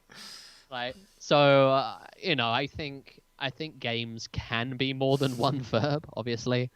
And I think Fez is another great example of that, to bring this a little bit round. That, it's gifable. And this is a term that's been kicking around basically since Fez, where you understand the game from seeing the world rotate. You just get it. You're like, oh, that's the verb. Okay, that's what I'm doing in this game. I'm spinning the world around to explore it and to solve puzzles. And every time you change the clock on your computer to solve one puzzle, but... Yes, well, it wouldn't be an indie game if it didn't have... fucking clock tower. Although, to be fair, Metal Gear Solid did that, didn't it? Where, in order to beat Psycho Mantis, you had to change your controller port to port number 2. Please don't do that. Please don't do that. Yeah, Kojima. Oh. So and it also had another one, didn't it? Where, to stop piracy of the game, there's a point in which you need to ring up, I think it's Mei Ling, isn't it? And you can only get Mei Ling's codec number off the back of the CD case. So if you pirated the game, you couldn't. And SimCity did similar stuff as well. But well, I mean, we've seen all sort of solutions and things. Now, there's a question that I've been wanting to ask you since the beginning of the stream. And if you remember, when I opened, I mentioned that, like, doing basically consultancy and porting are two of the things I hate the most. Okay. And this is sort of true because I'm the kind of developer that likes the creative bits. I love writing code for stuff. Like, I love making gameplay and things, and when it's done, I'm like, yep, I'm done. Bye. And everything else, which is the game, I hate doing it. And it's also one of the reasons why I'm not very keen in taking contracting, jobs and opportunities. Yeah. I'd be rich. I'd be rich by now. I like more implementing cool things. And so the question I want to ask you is, do you enjoy porting games? Do I enjoy porting? Yes. All right, porting is a combination of 3 things, I suppose. Number 1, dealing with the technological limitations of hardware, optimizing, working your way around a code base, implementing back-end features to make it possible to deploy the game onto a console. The second part of porting is using the back-end for each one of the services. So Nintendo has a backend, Sony has a backend, Microsoft has a backend, as do Apple and Google Play. I'll have backends that you need to learn how to use and negotiate that. And the third thing is meeting compliance requirements. Now these vary from platforms to platforms. Yeah, this varies from you need to be able to change the user at any given point, or you're not allowed to ping the leaderboard servers too many times in a minute, or you're not allowed to save at this certain time, or too many times because it wears out the hard drive or the SSD card or whatever. Other requirements might be your audio volume. This is a really interesting one. Your audio volume has to be within a certain boundary consistently over a half-hour period of gameplay. And I have to deal with controller swapping in different ways, like Switch. You have to deal with some of the controller configurations. Don't have to do all of them, but you have to declare which ones you do support and which ones you don't. And then obviously if you're doing netcode, then the whole fucking ceiling blows open and it starts raining compliance requirements. So those are your 3 things. 1, writing code, writing cool backend systems, which can deploy across multiple platforms. Number 2, using the backends. Number 3, compliance requirements. I enjoy one of these things. Can you guess which one I enjoy? It is not the backend, and it is not the fucking compliance requirements. I like writing code. To put it more succinctly, I like writing code. I like writing technical code. I don't really care about gameplay code that much. It's fine. I can do it. I don't like doing it. So if you give me some really cool back-end shit to do, I'll be all over it. It's just the actual porting bit is a nightmare. It's so much work. But I wouldn't get paid if I didn't deal with that as well. So imagine that instead of asking if you like porting, I ask you, oh, do you love me? And the answer starts with, love is a combination of 3 things. No, the answer is no. I I look forward to porting jobs. I look forward to porting jobs because I get to talk to new people, learn new ways of making games. I get money. Money is great. It means I can have computers and food and a roof over my head. It doesn't fall. Even if the roof that doesn't fall in. Well, I don't know. This flat's pretty old. All of this stuff is wonderful. It's just the bureaucracy and the paperwork and the back end makes it really painful. But I wouldn't say no to a porting contract if it was a game that I really enjoyed. In fact, I had to turn down a contract recently for a game with a person that I admire more than anybody. Well, almost more than Thank you anybody so else. much. Yeah, like Alan is the love of anyway. So it's with another developer, and I've signed an NDA, so I can't really talk about it. But it broke my heart having to turn that work down. And I had to because I needed some time off. Like I've been working end to end. I was really excited about porting that game. And it's kind of devastating because I know it'll go to somebody else. I have a fairly good idea of who the contract will go to. I just hope they love it as much as I hope they show it as much love as I would. I really do mean that. I to actually really take care of that game. And a lot of the time when I come into a project in the last 4, 5, 6 months, a lot of my time is spent like emotionally supporting people. Like, I don't think people realize that releasing a game is really hard, like mentally very hard work. People are fragile. They need reassurance, and like having somebody come in who they trust is an enormous responsibility. And you can do so much harm, but you can do infinitely more good just by being there for people. I really say that very seriously. And the fact that I can't be there in the last few months of production for that game that I had to turn down means I don't get to support this person. It really upsets me. And that's ultimately, I think, why I end up liking porting. Is I get to do the cool tech bit and I get money. But I actually get to be there for someone. Normally, a group of people. And that means a lot to me. Making sure people are getting through game dev and not like fucking burning out all the time.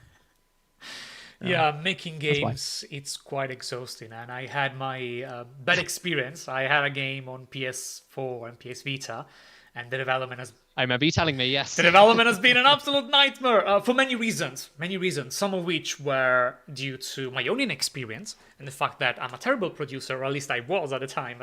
Now I'm an okay producer. At the time I was a terrible producer. And it was very draining for a lot of reasons, some related to the game, some external. And I wish I had some sort of psychological support at the time, because often when you're an indie and you sort of growing up at the same time watching Indie Game the movie, that's a very dangerous combination. And when to my students, when I start a module for the first time, when I introduce the course, I'm like, okay, probably you've all seen Indie Game the movies, otherwise you wouldn't be here. That was a nice movie, was it? But it was a movie. Borderline mockumentary. No, that's not true. But in a sense, some bits might have been reenacted. Let's go with that. But I think that it creates a false narrative that you make it to the game and you become a millionaire. And I think this is very dangerous, because I have students that genuinely believe that their life is going to be Indie Game the movie. Maybe the desperation part is what they don't necessarily realize is that, well, first of all, it's 10 years ago almost, so that's already the ship has sailed, the train has gone. That ship has sailed around the world a couple of times. It's now at the bottom of the ocean. Not even like that. It's not even a ship. Done. It's the car that was sent in orbit around Mars. That's how far they melted it down and turned it into pots and pans. That's how done that exactly. ship But is. also, I think that people don't realize that those stories are exceptional for the wrong reason. A lot of people think that the stories in Indie Game the movies are exceptional because those games succeeded, which is true, but that's not why the stories are worth telling. I think they're worth telling because they succeeded despite being done so wrongly. If you look at how people worked on those games, the vast majority of the people there, they were going crazy. They were going psychologically bad. They were crunching all the time. They couldn't sleep. You could literally see the stress.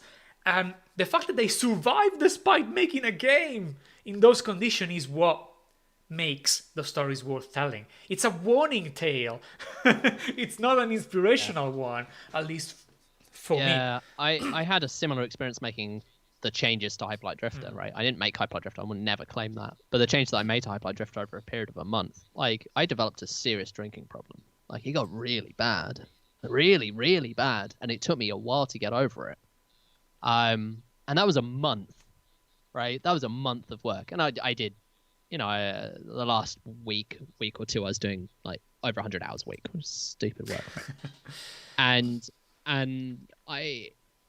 that was my first gig. I think that needs to be that was my first job. And I realized that, I knew that games took more than a month to make. Really? And I kind of put 2 and 2 together here. I was like, hang on. If I behave like this on a longer project, I will literally kill myself. Like, I will just disintegrate as a human being. And thank God my first gig was only a month long. Because I had an opportunity to learn from that, where I'm like, okay, I need to totally reconfigure how I'm interacting with this work and this industry, because that is not sustainable in any way. And a little bit of time passed, and my next gig was Swords of Ditto, and I approached that in a very different way. Very different mentality, and that's the mentality that I've stuck to nowadays. And it's as simple as this: you work 7 hours a day. You work those 7 hours. You actually have to concentrate. If you're fucking off doing Twitter or whatever, you can't count those hours. But you do 7 hours a day. I start quite early nowadays. I actually start at 8:30 in the morning nowadays, maybe even a little earlier. Yeah, I know. I'm not even lying. That's not even No, I start at 8:30, and I take an hour for lunch, and I finish at 4 o'clock, 4:30, 5, a time in the evening, and then I have all of my evening. I have 6 hours of just continuous block of time before I go to sleep and have a rest. And by working like that every single day, Swords of Ditto was full-time work for almost 18 months. By the end of it, I just could have kept going. I was sad that my contract had ended. I was like, I could keep going. And even though Swords of Ditto got really difficult, really stressful, I never broke into that crunching mindset ever again. And that bore fruit, and I've stuck to that ever since. A couple of times this year where project's gone wrong and I've had to pull a couple of late nights, but it hasn't been consistent. 2 or 3 maybe over the course of 3 months, once a month, which is already a problem. And yeah, that's the biggest thing I think that I could say about crunching is just don't do it. You won't realize what harm you're doing until you stop. And if your project is 3 years long, you won't realize how much damage you've done over those 3 years. It will take you 3 years to recover. If more. What I always tell my students is that if my course at Goldsmith is not to make games, is to have a career in the game industry, which is a subtle difference.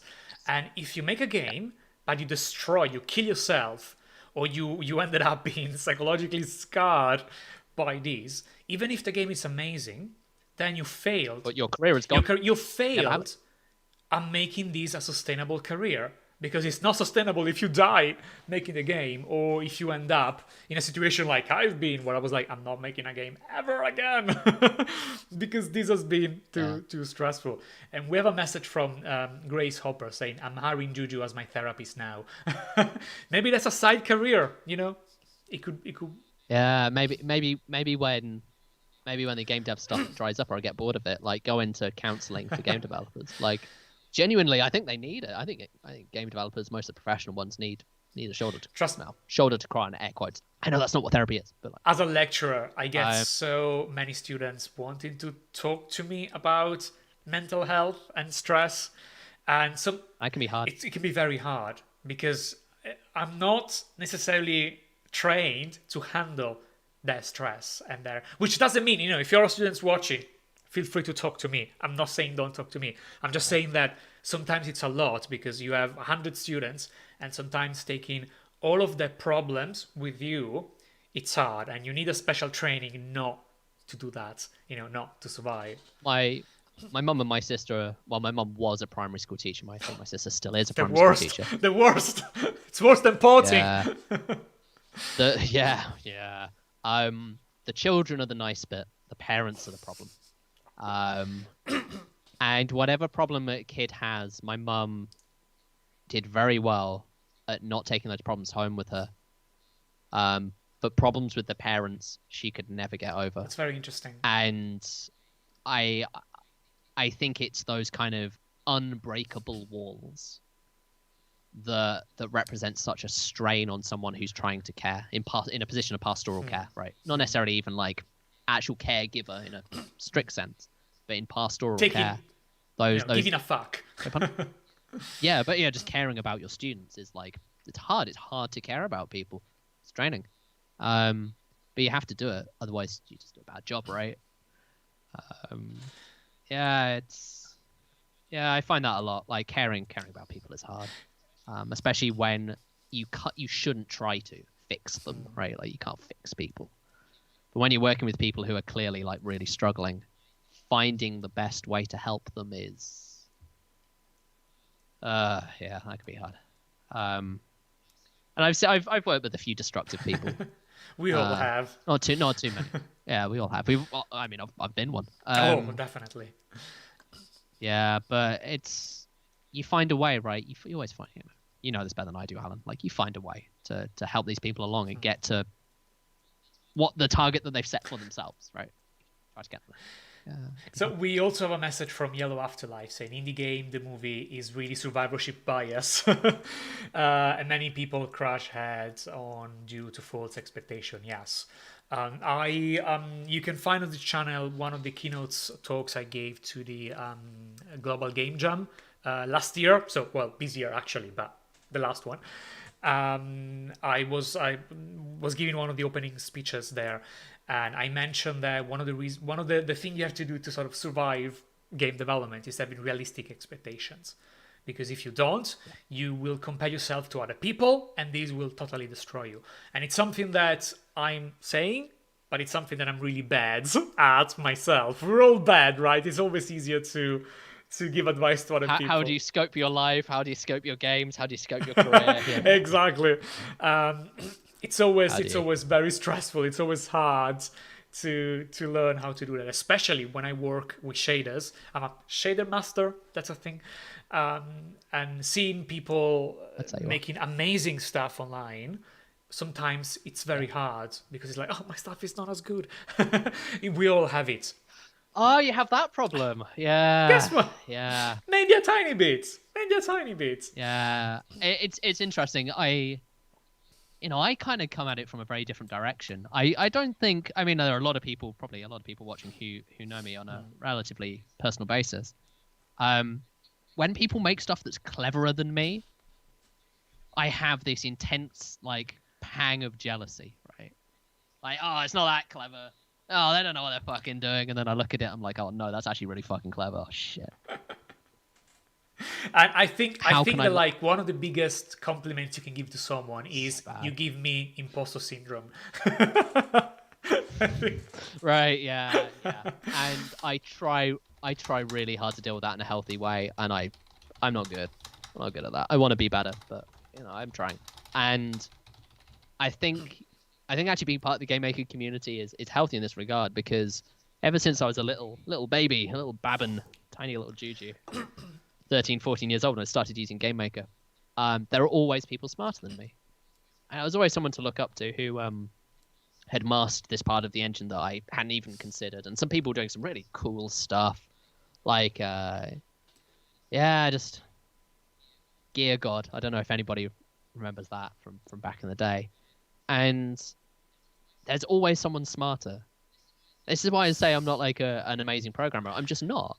there's always been someone smarter in the GameMaker community than me, and it will always be that way. I put my effort into like using my skills for like monetary benefit, like actually making a career out of this, right? I don't spend my time like honing like a specific set of skills. And so that means that in any given skill, there's always someone way better than me who I can totally learn from.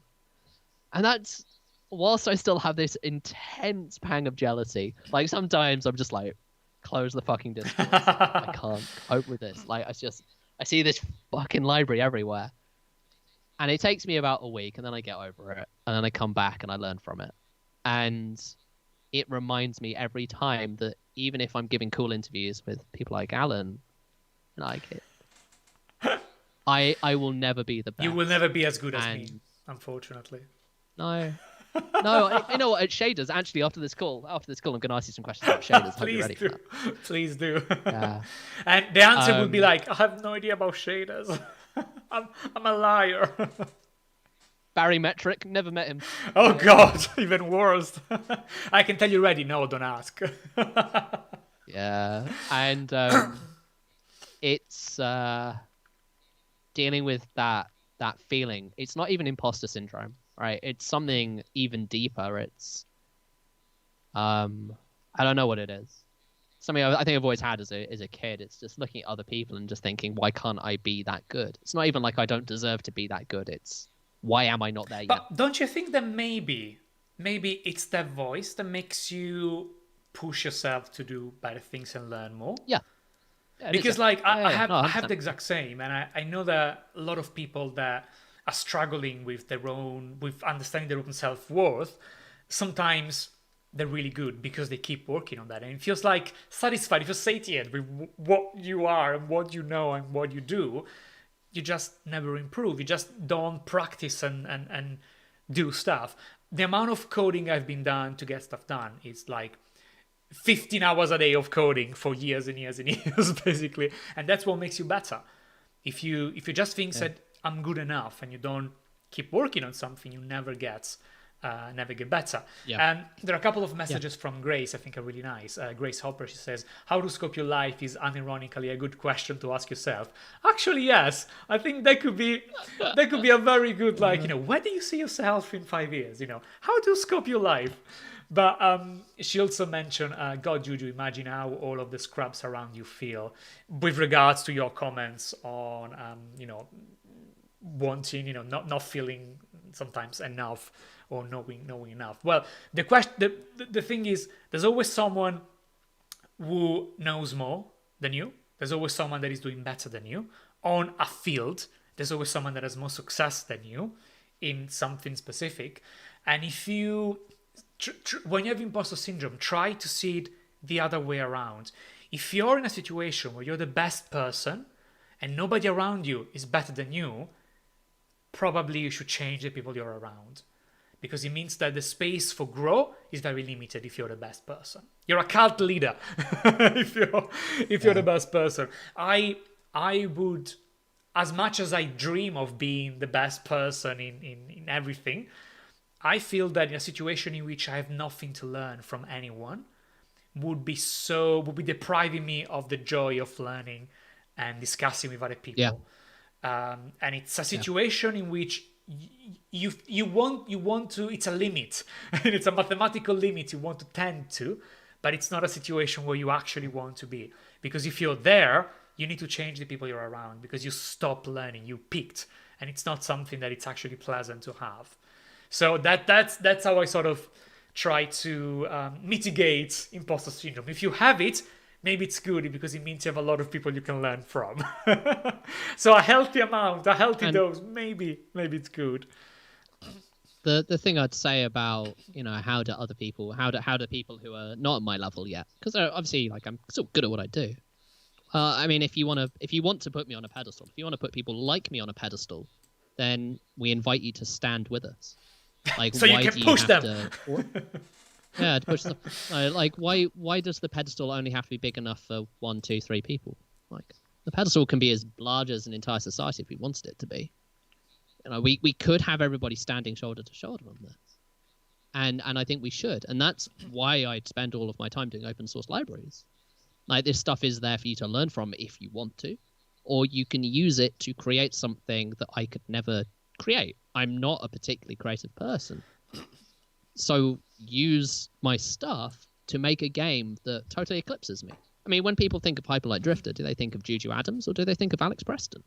Well, they think of Alex fucking Preston, obviously. Like, why do they think about me? And I want people to build on top of everything that I do and have done. Because I remember being 13 and 14. I remember the thrill of discovering something new. I remember that very vividly. It's really the only happy memories I have of a kid, to be honest. And I want to give that to other people. Because why should I keep that to myself? This isn't a zero-sum game. I can make all of these wonderful things for people to live their dreams, to build their fantastic games that will make them maybe not wealthy, but get them out of a hole anyway. And I like me doing that. It multiplies the probability of success for people 100-fold. So yeah, pick up what I've done and pick up what other people like me have done. I'm not the only person making cool stuff. And then learn it and get better at it and come with us. If you want GameMaker to be a bigger engine than it is, that is what's needed. We don't need more Undertales. We just need more middlingly successful games. That's what Unity's built on. Exactly. Not built on Hearthstone, is it? Would you know Hearthstone's a Unity game? Right. But I think what you said really resonates with me, because especially as a lecturer, my dream is for my students to take my knowledge and bring it forward. Like, one thing that give me so much joy is when people have read my tutorial. So I know there's a lot of new people in the chat. If you're not familiar with my work, I have a relatively big blog, website, whatever it calls it. It's 2 million users, so happy to say blog. It's a good. I've used Alan's shader resources. Thank you so much. So he has a lot of content about shaders, some AI, some machine learning every now and then, but it's mostly C# and shader coding. Mostly for Unity, but shader stuff the techniques can be reused in any language, basically. Most of the time. Yeah, you can port CG into GLS-LES pretty easily. There's some stuff you need to kind of fuck around with. But if you have any questions, Alan, me, somebody else will probably block out, probably. And something that really gives me joy is when people show me what I've done with my tutorials. Not just I've redone what you've done. It's like, oh, I put this in my game. Now this looks good because of your tutorial. And maybe every now and then, or sometimes it happens that I see a cool game online, and I'm like, oh, how did you make this effect? And it was like, Alan, that was your tutorial. And I was like, mind blown. That was my tutorial? Mind blown. I was like, really? Was it my tutorial? Which one? No, and it's true, because sometimes people learn, you bridge their knowledge and they bring it to another new level, because I'm not a good artist, but I'm a good programmer. And sometimes people, you just give them the tiny bit they need to become better artists, because now they have access to the bit of code they need, and so they can take the best of both worlds, which I usually don't do myself. So it brings a lot of joy, and my dream will be for my students to be successful with the knowledge that I managed to give them. I think that would be a big pride for me, and something I would be really, really happy about. Not because I want to steal on what they've been doing, but because it means that my purpose as a lecturer has been fulfilled. Not everybody has the ability to write tutorials or to teach or to lecture, right? So if someone does something really cool using a technique that you taught them, and they kind of teach you this cool kind of extended offshoot branch from what you're doing, then because you're a better teacher, Alan, than they are, because they're off doing game dev, then you can grab that idea and fold it back in and teach the next set of people. And I think, and that system just goes and goes and goes forever, right? Keeping in touch with the industry is how academia gets better, and game dev, actually, like the actual industry being in touch with academia, also means that game dev gets better as a business, and everybody wins. Everybody wins. So we have, especially the students. especially the students. So we have a few questions that I still want to get to. I have all of them. Don't worry, I have all of them. If you send one. A notepad document set up over here. Oh God, you could hear me like cutting and pasting all the questions. So we have one from Nocturne Games, which probably connects well to what we were saying. Saying, what do you consider your greatest programming feat, and what do you consider your greatest programming failure?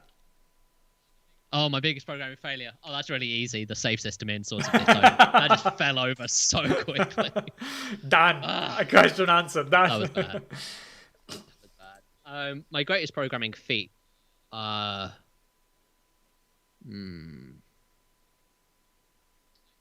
think. I'm just trying to. I mean, what do I mean by great? Well, the things you're mostly proud of, maybe.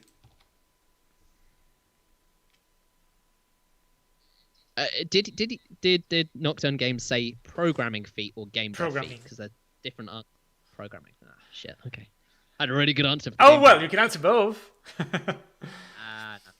No.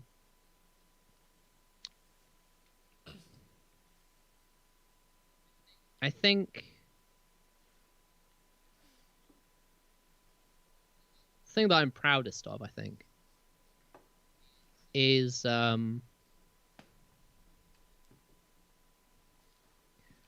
Grace. Yeah, the thing that I'm proudest of is introducing more people to JSON.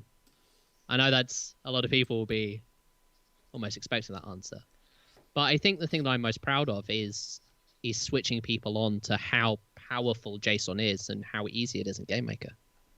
And it's really simple code, right? Is at the back end of a spreadsheet on the back end of a PowerPoint presentation. And it spawned a lot of discussion on how to build a save system. And as I mentioned earlier, I think some people might have missed this earlier in the conversation in our little chat here, Alan. I think the most important thing in games is making a really good save system. Because as Alan rightly pointed out, if a save system breaks, you're making a lot of people unhappy, right? And you can't recover from it. And I think switching people onto how important that is, and that GameMaker has really useful tools, like a tool, like it's just one tool that's really good, to allow you to make safe and stable save files. That's the thing I'm proudest of. And I could talk about this, that, and the other on commercial projects, but I think in terms of the amount that has opened people's minds to an alternate way of thinking, that I think I'm really proud of. And I'm sure a lot of people already knew about JSON. So right? it's very weird because in the chat when we started, some people were talking about JSON, and I was like, why are they talking about JSON stuff? Right? Yeah, why are you talking about JSON? And one mentioned like Juju Zone, and they started commenting, and I was like, what is this about? That's really fun. Yeah, right. So this is the impact this has had, and like long after I disappear, I hope that talk that I gave, I don't know, years ago now, I hope that people still read that and listen to it and think, man, he was so fucking wrong. We have way better tools now. I want people to understand that as a phase in how people do things. That's what brings me pride. Like making great games is fine, but I think hopefully that talk has spawned 1,000 fantastically programmed save systems. You mean the data format talk? Yeah. I mean, I hope that has meant that people make better games. So it's a force multiplier, right? Basically, for the ones who don't know what we're talking about, Juju took part on the unofficial GameMaker meetup number 7 with a talk called "I Love Data," which we have a few bits on screen now, and it talks about all sort of data stuff that people might not. That's how I looked when I had much shorter hair as well. You've been through phases, various different phases in your look. Oh, I have been through different phases. Yes. And yeah, I think I haven't seen it yet, but I've just skimming through while I was watching it for the show, and I think that it connects a lot of very interesting topics because data is what connects everything you're doing in a game. So it's pretty important. This video stream, it's just data. It's just numbers. It's pretty important, but I think we can go back to watching something more, more interesting, like a gameplay of more stimulating, exactly, perhaps, than me going data. Exactly. So there are a few questions I wanted to ask you about Hyperlight Drifter, because basically we had it on the background, but we just mentioned it a few times, but we didn't really approach anything. And has the video looped yet? Oh god, it's 1 hour, so not yet, but maybe we're getting close. Close. I know that as I mentioned, one thing that I really enjoy doing is decompiling games, because on top of being able to fix things that you don't like or change things you don't like or getting superpowers in games, you have access to a lot of lore that is otherwise lost. Because how do you write the name you give to variables? Often it's really insightful to reveal how the game was being developed. And games like Hyperlight Drifter, they're obscure. They have a lot of lore, but they tend to be obscure. So the code base is pretty fucking obscure. Oh god, because the question is, sorry, Bo. Is being able to look into the source code of games like Hyperlight Drifter give you a much better insight into what's going on. And sometimes it is. And again, talking about Fez, if you finish Fez, there's a very weird, absolutely weird scene that some of you have watched if you finish Fez. And a lot of people have no idea what this is about. But if you... Oh, is it the outro scene? It's the outro scene, yes. What are you talking about? But if you look in the source code of Fez, and again, I have a video on the channel, Let's Decompile Fez, you can see how things were named. And I was like, oh, this is what that was. Oh, now I know what this means. And it's kind of interesting to see how people do it. Another game where this was really strong is Starseed Pilgrim, which was very popular a few years ago. Around the time of Indie Game the Movie, incidentally. And what's really interesting is that the variables in the game, the name of the variables, showed a very different story from what the game is about when it came out. So I was like, the game has changed. They've completely changed what this game was about, and you can see it in the variable. So is it? Should I decompile Hyperlight Drifter? That's the question. Well, I've got good news and I've got bad news, Alan. If it's obfuscated. The bad news is that it's very easy to decompile. You're not going to have any trouble getting the variable names out of it. The good news is that there are some interesting things in there. Yeah. I think that there are a couple of things that should come to mind actually. And just to preface this, I need to be kind of careful what I say here, because number one, it would be super unprofessional and just kind of a dick move just to be like, oh, this is what this means. So I just want to bear that in mind. And I think the other thing to say is I think that pursuing the story in a way, like pursuing the meaning of the story, is part of what gives that story weight and meaning. That you have to chase it down. Like you don't want to have all the answers given to you. So I'm not going to say anything that's not already kind of semi-public or part of the wider the community understanding, right? I'm not going to go out of the lines here because I think that would ruin it.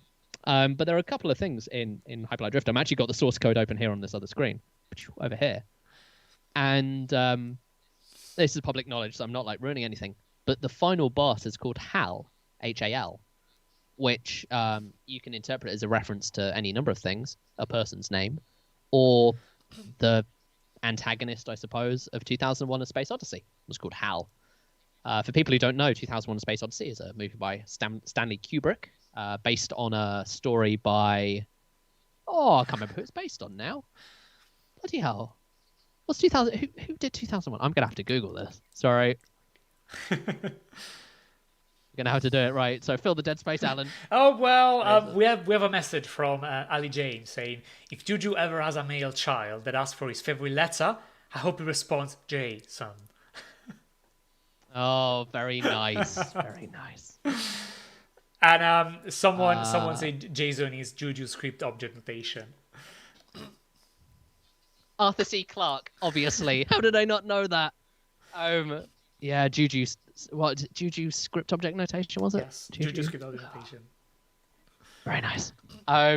So yeah, HAL is a reference to the computer from Arthur C. Clarke's 2001: Space Odyssey, and it also has another name, which I think was revealed via Steam trading cards somehow. And HAL is the final end boss of the game, right? It's the big black ooze. It's the, infection in a way. It's the grime of the world, and it's kind of inhabiting the heart of the world. It's damaging the heart of the world.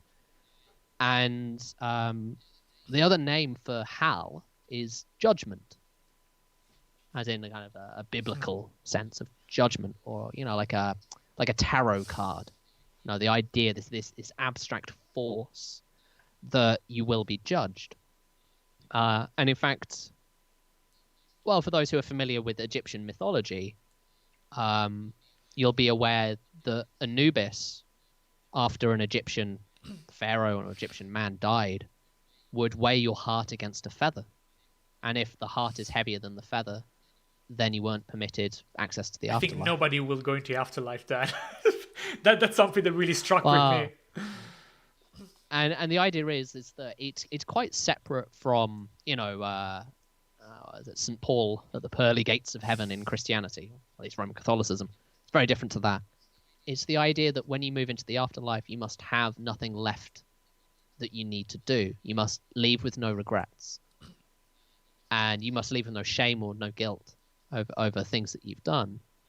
And I think it's very telling that the Drifter dies after defeating HAL, after defeating Judgment. And what happened to the Drifter? What was the Drifter's story there? Why was the Drifter taken into this other world by Anubis, which is the name of the dog? Or I guess it's a jackal, isn't it? And when you think about HAL in 2001: A Space Odyssey, HAL is kind of the force of judgment, right? It's the force of judgment on humanity. HAL is there as a representative of controlling humanity, saying to humanity, you've gone too far this time. Now I judge you to be unworthy of the next step of evolution. And, you can interpret 2001: Space Odyssey in many different ways. And it's really interesting that the name of the boss here is very clearly a link to that. And it makes me wonder, like, how, because Alex Preston has a very severe heart condition, which makes him very, very ill sometimes. And it makes me wonder, like, what he was feeling as he made the game. I've never spoken to him about it, right? He's quite a private person. I don't want to waste his time. But if my interpretation, based on just one hint, really, HAL boss, sprite HAL boss, like, is the game about coming to peace with all that you have done, with the knowledge that one day you will just be dead? And that's heavy. That's heavier than a feather, isn't it? Like, that's a big thing to take on board. And I don't know if that's what is meant by the game. As I said, I have no idea. I only worked on it for a little bit of time. Yeah, it made me really think. It made me really reflect on that, especially after I was, totally fucking burnt out. There's a bit of an existential, like, if I died now, what would I regret? What would would I defeat Judgment? Would I overcome it? And I don't know what the answer to that is. I guess I'll find out when I die in the Egyptian afterlife. Well, something you mentioned that sort of scared me is this idea, how much unfinished business you have. And I have my list of tutorials I want to make is I have work to do for the next endless for the next 200 endless. years. Yeah. I could like How do you choose? yeah, I How do you literally choose? have more ideas than time for the rest of my life. Even if I just stop Yeah. working and only like just do tutorials and projects I want to do, I will not have enough time in my life to do them. And it's a matter of you can't even say which one you want to prioritize, the most important ones, because some of them are so big that even just one of them, my life won't be enough. So knowing that, I'm probably not going. My afterlife won't be smooth. I'll be the ghost. You know, Keep your typing. version of hell will just be a tutorial list. Every time you finish a tutorial, the devil adds two Oh my more. god. Oh my Yeah. god. Or like my repo gets deleted every time I finish. Sort of like Sisyphus. That's more of a Yeah, exactly. Sisyphean. Yeah, That's more of exactly. a Like Greek thing, isn't every it? time I do a commit, something happens and the power goes down during the comment or something like that. That's probably my idea. Yeah. My idea of hell. So Speaking, sorry, just a quick little tangent here. I wouldn't worry so much about destroying repos. Somebody at my partner's previous workplace, who has since left and gone done other things, they managed to delete the master branch of the repo. It's like they're earning £1 million+ a month now he's in on jail. this thing. Like he deleted it not once, not twice, but 3 times. 3 times. Well, He wasn't even fired. And as I said, this game is the studio's cash cow. Like, it supports that game and 3 other games. And he deleted the repo 3 times. Didn't even get fired. Like, what? Sanity, man. Don't worry about deleting repos. Happens all the time. Just keep a backup. so we have a very interesting question from Mash Arcade saying, Juju, do you have any interest in making your own original creations, or does contract work have your heart and soul? Does it have my soul? No. No, it doesn't have my soul. My heart belongs to my partner, but it does consume all of my brain. Or at least 90% of it. So I have a few game design documents, but it's not going to amount to anything probably. I want to create things, but I don't feel I'm in a position where I understand enough about them to create them yet. This is very interesting. And this isn't just like, oh, I want to learn how to 3D model so I can do everything myself. No, obviously not. Like, I don't have enough time in my life to do that. It's that I'm not in a position where I feel like I can lead well enough. Because that's the job, right? Like, when you come up with your own idea and you raise a team and you pay your team and you put that team together and you go off and do something with them. That's leadership. And I don't think that I am good enough at leading those sorts of people yet. And that's a set of skills I need to practice. I need to get better at. And game jams are great for that. I've stopped doing game jams because I just don't have time and energy. Exactly. But game was jams, the time. yeah, like I can't do everything all at the same time. And I feel also there are other things which I think I can do which are as rewarding for me, like making open source stuff. I know it's cliche, but I really do like doing it. It's a real challenge, and I really help people out. And you know, I don't know. I just don't have the pretension to make my own things and think that that's gonna be better than anything else that's out there. Because why would it be? Well, there's so much stuff. There's so much stuff already. But if you think about it, we wouldn't make anything, would we? Yeah. There's so many amazing GameMaker games out there. What could I possibly add? Maybe a Unity one. So I mean, I do. I mean, every now and again, I kind of get a little bit angry, and my partner knows this because every now and again I kind of have a bit of a moan about it. I just want to make a fucking game. Sometimes I just want to make a game, not fix up other people's code, which is a pain in the ass. Just want to make a game.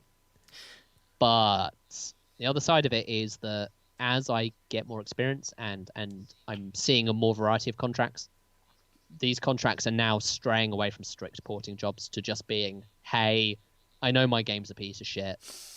I'm going to show it to a bunch of publishers really soon, and I need it not to be a piece of shit. And so I've been doing that sort of work on and off for a few people, where I've just been, like somebody talked to me the other day about like, hey, my save system sucks on Switch, and I'm doing, an updated version. I just need you to come in and whatever this save system. To save the save system. Save the save system, yeah, right. And that just brings me a little bit further away from actually dealing with the back end and dealing with the bureaucracy of porting. And that is as close as I'm comfortable to being actually in like the director's chair. And at the end of the day, maybe I'm just a coward. Maybe that's just the honest answer. But I'm not there yet. Maybe when I'm even older and even uglier. Perhaps that might be. Well, I think maybe it's also when you feel ready to face the challenge. Sometimes you just need to feel ready to be ready. You know what I mean? Like, yeah. Honestly, what I'd rather do is have a chat to somebody who's already really good at making games, and then say, hey, like I wanna make a game together over the next 3 years. Let's get married for 3 years, right? And do it that way. Because I'm happier, I think, playing second fiddle than I am sitting on the front bench. I really am. And I still want to have a say on like where things would go, but I'm quite happy just to say, all right, cool, you have the veto on that one. That's fine. We'll go in this direction. But I just want to be. It'd just be really nice to be on a project for 3 years, have a consistent source of income, and actually like make a game. But these things don't always work out like that, and honestly, I'm pretty happy moving from project to project. Keeps things interesting. Keeps so lively. While you're chatting, I moved to another video to Shovel Knight's Pocket Dungeon, just so that people have something slightly different to look at. So, do you want to talk a bit about the game and what you've done on that? So I had a chat with my producer about what I am and it's all NDA. Shovel Knight Pocket Dungeon. It's all like woo NDA. So my producer, whose name is Sunny is lovely. Oh, man, the Shovel Knight team, Yacht Club Games, are so nice. If you're watching, hello. And I asked for like a little bit of guidance why I am unallowed to say, and so she gave me like a 3-page PDF, which I have not read.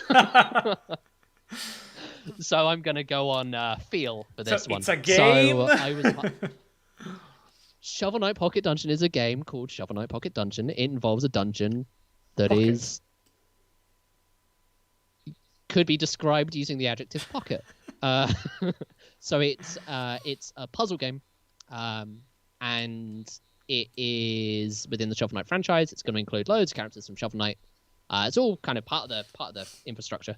It's being made by a guy called Vine2D, whose real name is Russell, and I was brought on a little bit before PAX East, which feels like a lifetime ago. My God, to help them out a little bit with the Switch port, get the Switch port running a little bit faster. There's some slowdowns on the later levels, just pretty standard stuff, really. And then we enjoyed working together, so I jumped on the project this summer to finish off the Switch port and to do some other technical stuff as well. And it went super well, easiest porting job I've ever done by miles. Like, we put it through QA. I think I had 3 specific bugs for 2 weeks of testing. 3 bugs. It's like you'd get that in a day normally. And part of that is because the game is actually kind of really well made. It's a bit messy in places, but it's a well made game. And I was able to swap some things around and kind of pause the game if you disconnect a controller on Switch, this kind of stuff, and just made that really easy. The whole process was super easy. And so I ended up having like a couple of weeks spare.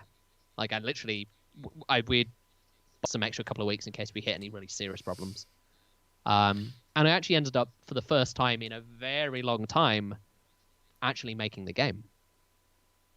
All right. So I actually got to make a game. I got to actually do some stuff for Pocket Dungeon. And what this amounted to, making some cutscenes, right? And what ended up happening is that I was mostly just left my own devices. And I put in this little cutscene at the start of the game, the tutorial section, the original tutorial section. I wasn't very happy with. So I kind of want to spruce that up a bit. And I put in the new tutorial section, and I was like, well, I need some dialogue for this bit. And people, when I didn't really tell anybody I'd done it. I just kind of put it in there. And I obviously told my producer. The producer was fully fucking aware. Like, I didn't just, go off on one for 2 weeks. The producer was totally okay with it. And I was doing other stuff at the same time. I fixed a few other bugs too. And recently, like I think last week, the artist who had drawn up a lot of the assets for the intro sequence, he didn't really know how they're going to get used, and he played through it and he's like, "My God, this tutorial sequence is awesome!" I was like, "Yes, I can design, Mum. Look, I've made it." And yes, that's my contribution to Shovel Knight Pocket Dungeons. I made the tutorial. Which is one of the hardest parts because it's what everybody's seeing, so it's very hard to do it right. It's the first thing, so you need to make it really good, right? And which is why I wasn't really happy with the old one, and I don't think anybody else was either. Because it was just fine. It was functional. It just kind of did its thing, but it wasn't exciting. It didn't, I didn't have any bells or whistles to it. And another contract. So I finished that contract at the start of August. And I was meant to do some more work on another game, which was going to be a much longer thing up into next year. And unfortunately, that contract fell through for a lot of reasons, which in 5 years' time, when the NDA expires, I will quite happily we go will into have episode 200. You will be there telling us. It's actually a really good example of Gamedev Graveyard, that one. Actually, it would be a really interesting talk. But anyway, 5 years. Long time.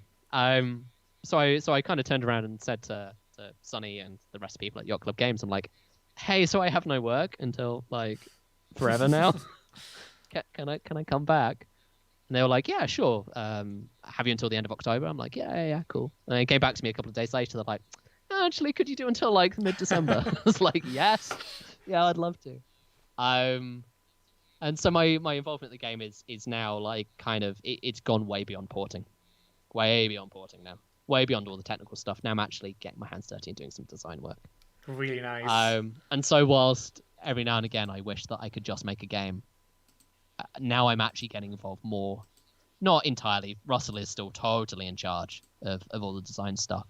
But now I'm actually contributing to that, which is something I have not done for 3 years now. Yeah, 2.5 years. Actually contributed to design stuff.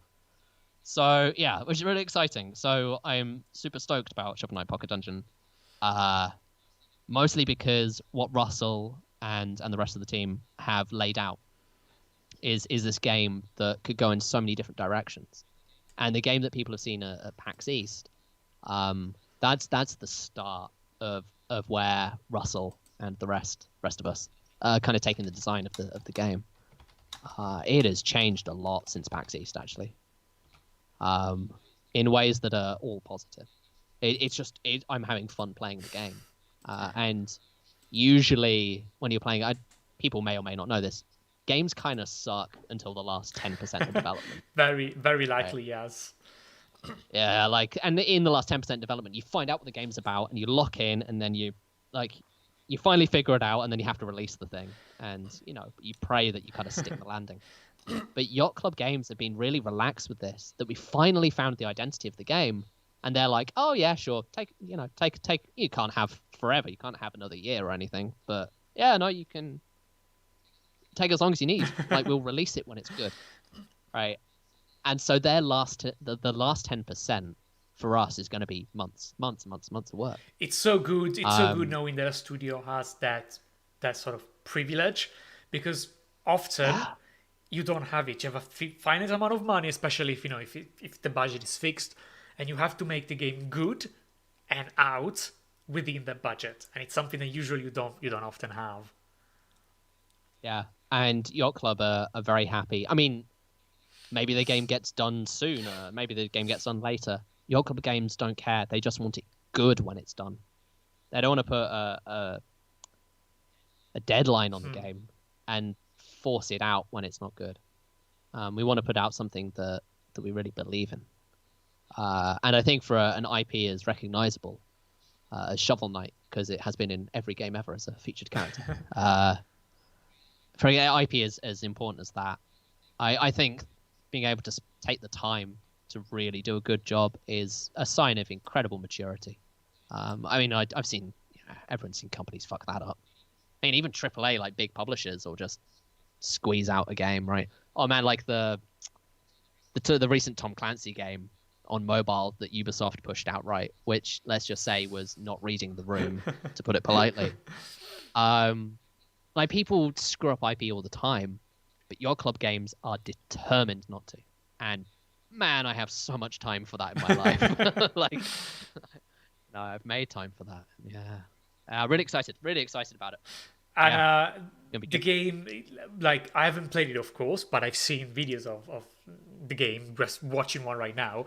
And I don't know, it feels so nice. There's so much going on. Yeah. Like all the pops and all that. Yeah, oh my god, it's so sweet. There's so much goodness going on.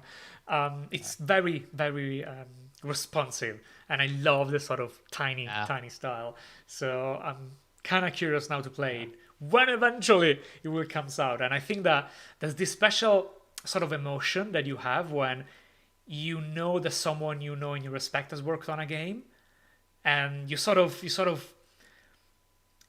playing the game, you're playing the work that have been done, and there's sort of like this warm, fuzzy feeling like, yes, I like it even more because you also like the person that has worked on the game. And it's something very weird. I don't know if I'm the only one who has that feeling. Yeah, I'd like to think that you can feel, if you know the creators behind it, you can feel their personality. Yeah. You can see why things are. And I mean, if you listen, some of the dialogue that I wrote in the tutorial, and so I put in a few other little bits of dialogue as well. Like, it's definitely me talking. Like, you can feel me talking there. And for people who know what I'm like, I presume they probably have if they've listened to me for this long. Yeah, it's very clear when I'm writing in my own voice and when I'm trying to put on like another character. I think it's the same. It's kind of cool. I think it's the same for Pikuniku. All the dialogues that are absolutely crazy and whimsical and totally nonsense, I think they represent perfectly the developers behind the game, in the sense that they're as crazy as Remy Forcadell was work on most of the text and the game. It's as I like that kind of dialogue in a game where it's kind of just scattershot, like it's all over the place. So there's one point in Pikuniku that literally killed me. Is you have this bird, and the bird says something like, "Oh, to thank you, I'm giving you, for the thing you've done, I'm giving you a token of friendship," and it's a watermelon. and I'm like, this is completely nonsense, and I love it, and I absolutely love it. That's very Monty Python. That's just really like surrealist, like nonsense. I don't know. Humor, it's amazing. So it's good. absolutely amazing. I think it's one in a lifetime dialogue line. So now I can't have watermelon anymore if I'm not with friends, because watermelon now. Right. Watermelon now are the embodiments of friendship. Yeah. So for people who don't know, I'm unfortunately allergic to watermelon. The stream ends here. Yeah. Wow. Alan, it's been nice talking to you. Yeah, I'm allergic to watermelon. I found out on like Chinese Valentine's Day, the equivalent of Chinese Valentine's Day, when I went out for a meal with my partner. And you were eating a watermelon. We went to watermelon is super popular in China. You have it as a snack, as a refresher, before and after a meal. And I took one bite of the watermelon. I'm like, does that watermelon have spice on it? And Jane was like, why the fuck are you talking? No, it doesn't have spice on it. I'm like, my mouth feels like it's on fire. And she's like, are you allergic to watermelon? I'm like, I don't know. Yes, I guess I'm allergic to watermelon now. Yeah, kind of annoying. I actually really like the flavor of watermelon. Well, maybe you can get a watermelon flavor stuff. Maybe. Oh man, I don't even want to risk it. Like, anyway, I can't honestly wait when I'm going to do the chapters of this video. Have you like watermelon chapter? Watermelon. Like 2 minutes of watermelon stuff. I'm totally going to do it. Just so that people will have no idea what this is when they're clicking on it. Tell you what though, that watermelon at the Chinese restaurant Haidilao, best watermelon I've ever had until it tried to kill me. Spicy. Maybe that's Spicy watermelon. Maybe that's the name of a game. Maybe that we're onto something. Spicy watermelon. Are we on? Is this let's open a pub Let together, us know, Alan? please, in the comments. Let us know if the spicy watermelon could be a valid game mechanic. we could do a spicy watermelon jam. Please. Spicy watermelon jam. That sounds quite nice, actually. Please. Like a chutney. We absolutely have to do this. I think now it's a contract job done. We need contract signed. We need to make these. We need to make these into. Let me talk to my lawyer. He charges me like £300 an hour or something stupid. So like. So the release date for Shovel Knight Pocket Dungeon is TBD. That is what it says on my NDA thing. Perfect. Here. I don't know when it's going to come out. It come out when it's done. It's what we say. When it's ready. What we say on a lot of games. So people should be happy that it's TBD because it means that it comes out when it's good enough to come out. So comes out on Valve time. There's a lot of games that have been pushed a bit too far and they shit forever. I know that very well. Yep. So it's better to have a longer wait, but a better game. Yep. That I think biggest advice if you have to make a game. People are saying spicy watermelon jam. Oh my god, as an actual jam. Yeah, that's what I was saying. Like as an actual like chutney, like an actual like spread. I thought a game jam. Yeah, I meant both. It was a play on words, Alan. It was a ruse. Listen, I'm a foreigner, okay? Well, actually, no. I have British citizenship, so I'm not. But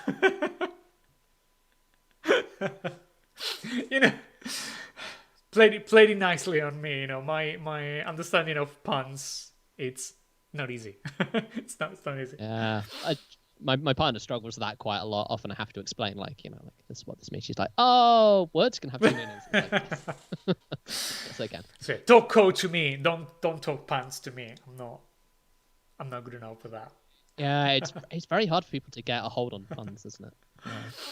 So I think this stream has been going on for a long time, and I can talk a lot. You can talk a lot. We can probably go on for 3 more hours, I'm sure. But I don't know if people. What time is it? Oh, it has been 2 hours and a half, so I think it's probably getting close to the end. Now, for the people watching, first of all, thank you for being here for so long. We're going to uncover a couple of more bits, so stay with us for a bit longer if you can. Hopefully it will be worth it. I hope it will be. And also, you will know which person is going to be next.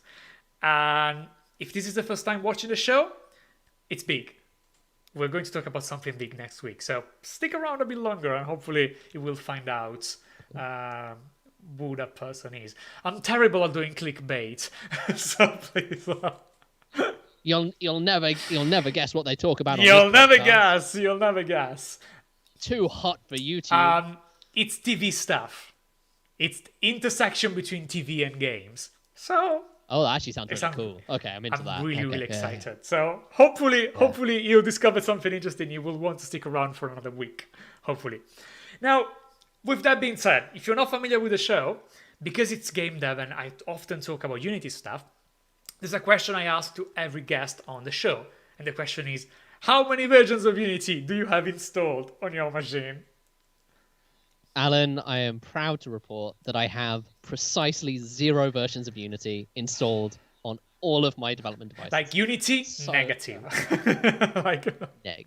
You don't have Unity. So I think there's another question that we can ask there is like, how many versions of GameMaker do I have? Maybe that's more reasonable question.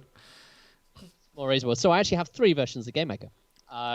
Most people will only ever need 1. Some people who want to use beta versions, the new 2.3.0 beta, 2.3.1 and 2 and all the other ones, they'll have an extra version of GameMaker installed. But I have a 3rd version. And not many people know about this. This is a console development branch. And in fact, Yo-Yo Games spend a lot of time building specific versions of GameMaker for people with specific fixes and changes that they need. And so I have one of these versions sitting on my hard drive, and and I use that to deploy to a few different consoles and different target platforms when the stable branch of GameMaker has a bug or I just need an extra feature. A really good example of this is network is connected. Network _is _connected is a function in GameMaker. It's a native function. And some of you may have noticed in the 2.3.0 beta that it has an optional argument now. And I requested that feature a few months ago because I was seeing problems on a couple of consoles when I was trying to check against that function and the console had just disconnected. So I was getting like slow down when I pulled out an Ethernet plug. And I sent a message off to Yo Games being like, yo, I'm getting massive hitching here. It seems to be this function. It's taking like 3 seconds to resolve. Sort it the fuck out, please, because we can't release on this. And Yo Games sent me a message back being like, oh, that's because it's doing this and this thing and this and this thing. And have you tried this? I'm like, yep, tried that. Can't get around it. They're like, oh, yeah, okay, that sounds reasonable. We'll just make a change for you. And like the next day I had a new build of GameMaker with the fix in. So the obvious question now is when you write to Yo Games, so you actually say Yo Games. I usually talk to them in respectful and professional language, which is hi Yo Games. And I think it's probably worth putting out a caveat here. When I say that I get bug fixes and features, they're usually small things. Like I can't just say, hey, I want arrays to be 3 times faster, please. Yeah, well. GameMaker are not gonna they can't do that. It's just when there's like a specific function on a specific platform that's breaking, that might jeopardize a console release, because when you're doing console stuff, you're on really tight time limits. And GameMaker and Yo Games are very, very responsive at dealing with those problems. Which is really getting to that point, you might be feeling a bit jealous, but honestly, if you're at that point, the stress of finding the bug is immeasurable. Maybe be thankful you're not having to go through that, because it gets pretty bad. That gets pretty stressful. But Yo Games really do their best to help people out. And I just realized, because I opened up my start menu, I actually have 4 versions of GameMaker. I have an old version. Okay, well, that's more aligned with Unity expectations. Yeah. I have a version of GameMaker 1.4 here, which I use because certain people, who will go nameless, refuse to update to GameMaker Pseudo 2. Totally reasonable. Totally reasonable. Well, it depends on the context, I guess. Depends on the context. Only, of course, one of them realized that they want to put the game on Switch now, and now they have to port everything into GMS2. So what are you working on right now? Are you working on something? Working right now. Well, right now. Shovel Knight Pocket Dungeon. In general. Yeah, so Shovel Knight Pocket Dungeon. Next year, Q1, and into bits of Q2 as well. I'll be working on a mobile game with a developer from a part of the world I've not had to work with before.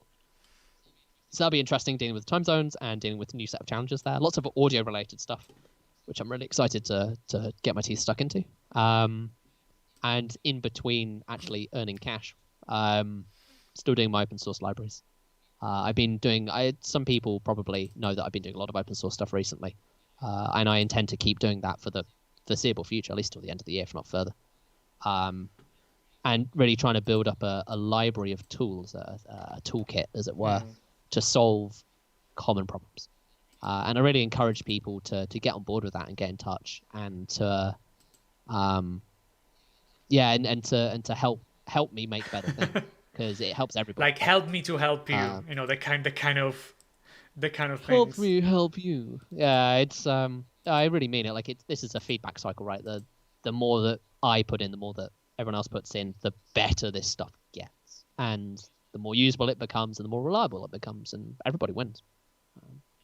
And you can that's mostly done on the Discord, on a Discord server that I run.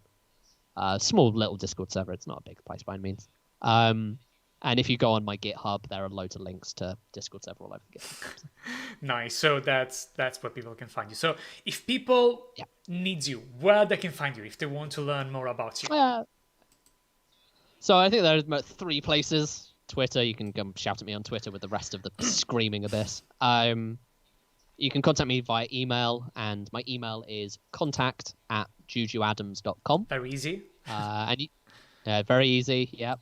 Surprisingly, JujuAdams.com does not cost a lot of money because it's not a very popular name. And finally, yeah, on the Discord server, if you want to get a hold of me because everything's on fire, Discord servers, I'm usually on Discord. So, and you can find a link to the Discord server on my GitHub. And I think I have a link to that on my portfolio page, which is jujuadams.com. Again, very easy to... I'll try my best. If the Discord link isn't on there, I'll do it after this stream, actually, after this interview. Perfect. I'll update that. But yeah, that's where you can find me. Email is probably best if you want to hire me. If you talk to me on Twitter or Discord and you want to pay me to do stuff, I'll just send you towards email because it needs to be like, proper. Because it needs a paper trail. Probably easier. Probably easier. Honestly, it's more reliable than Twitter, isn't it? Oh God, please. No, Twitter is too much stress for me, to be honest. I'm going crazy with Twitter. I can't handle the stress anymore. I'm getting too old for that. Aren't we all? But with that being said, Juju, thank you so much for being here tonight. Usually the streams are not this long, but when we have a good guest and there's a good chat, a lot of games to cover, it can be this long, and I'm always happy if that's the case. It's been a pleasure. And I'd like to thank everybody in the audience for asking thoughtful questions that, allow me to go off on one as well. Me and Alan both. And also... yeah, thanks everybody for turning up. Yeah, sorry. And also, you're welcome back in 5 years, so you can break all the NDAs. Episode 200, as we said. I'd love to break some of these NDAs, Alan. You will be welcome. And for the people watching, stick around. We're going to announce who's the next, and I'm going to show you something there for the people that have been following me. They've been waiting for a very, very long time. So hopefully I can make everybody happy, or trying to. But with that being said, Juju, thank you so much. Hope to chat about shaders to you very soon. Well, maybe not too soon, but soonish enough. Yeah, maybe in a couple of days. A couple of years. Okay. Yeah, thanks everybody. Bye. Bye. Thank you so much. Now, for the people that are still here, who's going to be the next guest is, well, I think you can probably guess it from the name. It's Jake Hollands, and maybe you don't know him directly, but he's the director working on Game of Thrones Tale of Crows. So if you like the show, if you like the game, I think that's a very good opportunity to talk to him and to see how the game was made, and especially how do you get a game like that? How do you get to make a game like that? So I'm really excited. Jake is also the developer of Space Plan, which is one of those idle games that it's probably the only idle games that I really like. And while he was working on that, we talk a lot about orbital mechanics, none of which is part of the game, but it was fun, and hopefully we can talk a lot about space stuff. He's also the artist of Not a Hero, which is a sort of shooting thing game, quite nice pixel art one. And incidentally, if you know me, you probably know that this is the logo. I've been using it for quite a few years, and Jake actually made that as part of a sort of promotional thing for Not a Hero. And I was like, I really like this. Can I just steal it? Can I literally just steal it and keep using that? So that is also how I end up having this image as well. Now, before I close the stream and I thank all the people that have been here with me tonight, I just want to give you a preview of something that I've been worked on for a very long time. Now, you're here on YouTube, so you obviously know that I make videos. I make one live interview a week, every Wednesday at 7 p.m. BST, but I also release a big video, let's call it that, short documentaries, every now and then when I have the time to do it. The last one I did was about The Eye of Creatures, a game from 1996, which literally revolutionized, changed, pioneered artificial intelligence and machine learning. You can find it on the channel, so you can have a look at that if you want. But something else that I've been working on, and if you're a programmer and you like retro style, hopefully you will like these things as well. It's a short documentary about Conway's Game of Life, and basically it covers the history of the game, but it also shows something very specific. It teaches you how to build a computer with Conway's Game of Life, which is something that up to not long ago I don't think it was possible. But the game is Turing complete, so you can build machines as powerful as any computer that we actually have today. And making this video and everything around it was quite intense. I think it was the biggest production I've ever done. So it's a proper short documentary of half an hour ish. It's done. It's ready. It's going to be published in October, I think on the 5th of October, because that's the 50th anniversary of the original publication of Conway's Game of Life on Scientific American. So I think it's really nice having a chance to do that. Unfortunately, it's a shame that John Conway himself has recently died of COVID-19. I honestly is a big mathematic hero for me, and I'm really saddened that he not have a chance to look at these. But at least he knows that his Game of Life is pretty much loved. And also, what you're watching here is a tiny preview of that as well. Because I know that today we also have so many new people watching. If you're not familiar, I also write on a very popular blog where I cover a lot of topics about game development. Usually it's shaded coding, but sometimes I talk about C#, programming, things like that. I did a very long series replicating the schedules effect in Journey, stuff like that, Fortnite, all those kind of things. I talk about deepfakes every now and then. Apparently I'm one of those internet people talking about deepfakes. If those are topics that you find interesting, you can find them on my blog. I have a page as well where you can access some of the content that would not otherwise be accessible. Now, with that being said, I want to thank all the people that have been watching tonight. I think the Juju has attracted many more people than, a different kind of people compared to the one I usually have. If you like the show, if you want to see more content like this, and if you want to see documentaries that talks about games, or if you're interested in content and share the stuff, then please, by all means, feel free to subscribe. It's a lot of work, so it really helps me, and it really helps YouTube knowing that the channel is good, hopefully. And also, all the people you see here, I'm a terrible YouTuber when it comes to pointing things and stuff. All the people you see here are all the people that have been making this show possible. So all the people that have been supporting me and my work on Patreon. I have a lot of work, a lot of things without those amazing people that have been believing in me, believing in the stuff I do, believing in the work I do. This show would not obviously be possible. And I just want to give a quick shout out to the people that have been joining the show since the last episode last week. So thank you so much, Elliot Padfield. Thank you so much, Jeremy Murphy. Thank you so much. No, I hope I pronounced it correct. I mean, I hope it's not new, but it's no. Your name. Thank you so much for all the people that have been joining. Also, if you like the tutorials I write, I think in a few weeks there will be one about inverse kinematics in 3D. Inverse kinematics is one of the biggest topics I've been covering on my blog, and I've often taken from the 2D side of things. Now we're going to do the 3D side of things. I think that especially if you like stuff like trigonometry, that could be an interesting tutorial, I guess. But regardless, thank you so much for being here with me tonight, or today, depending on which part of the world you are. And I really hope to see you next time. Bye!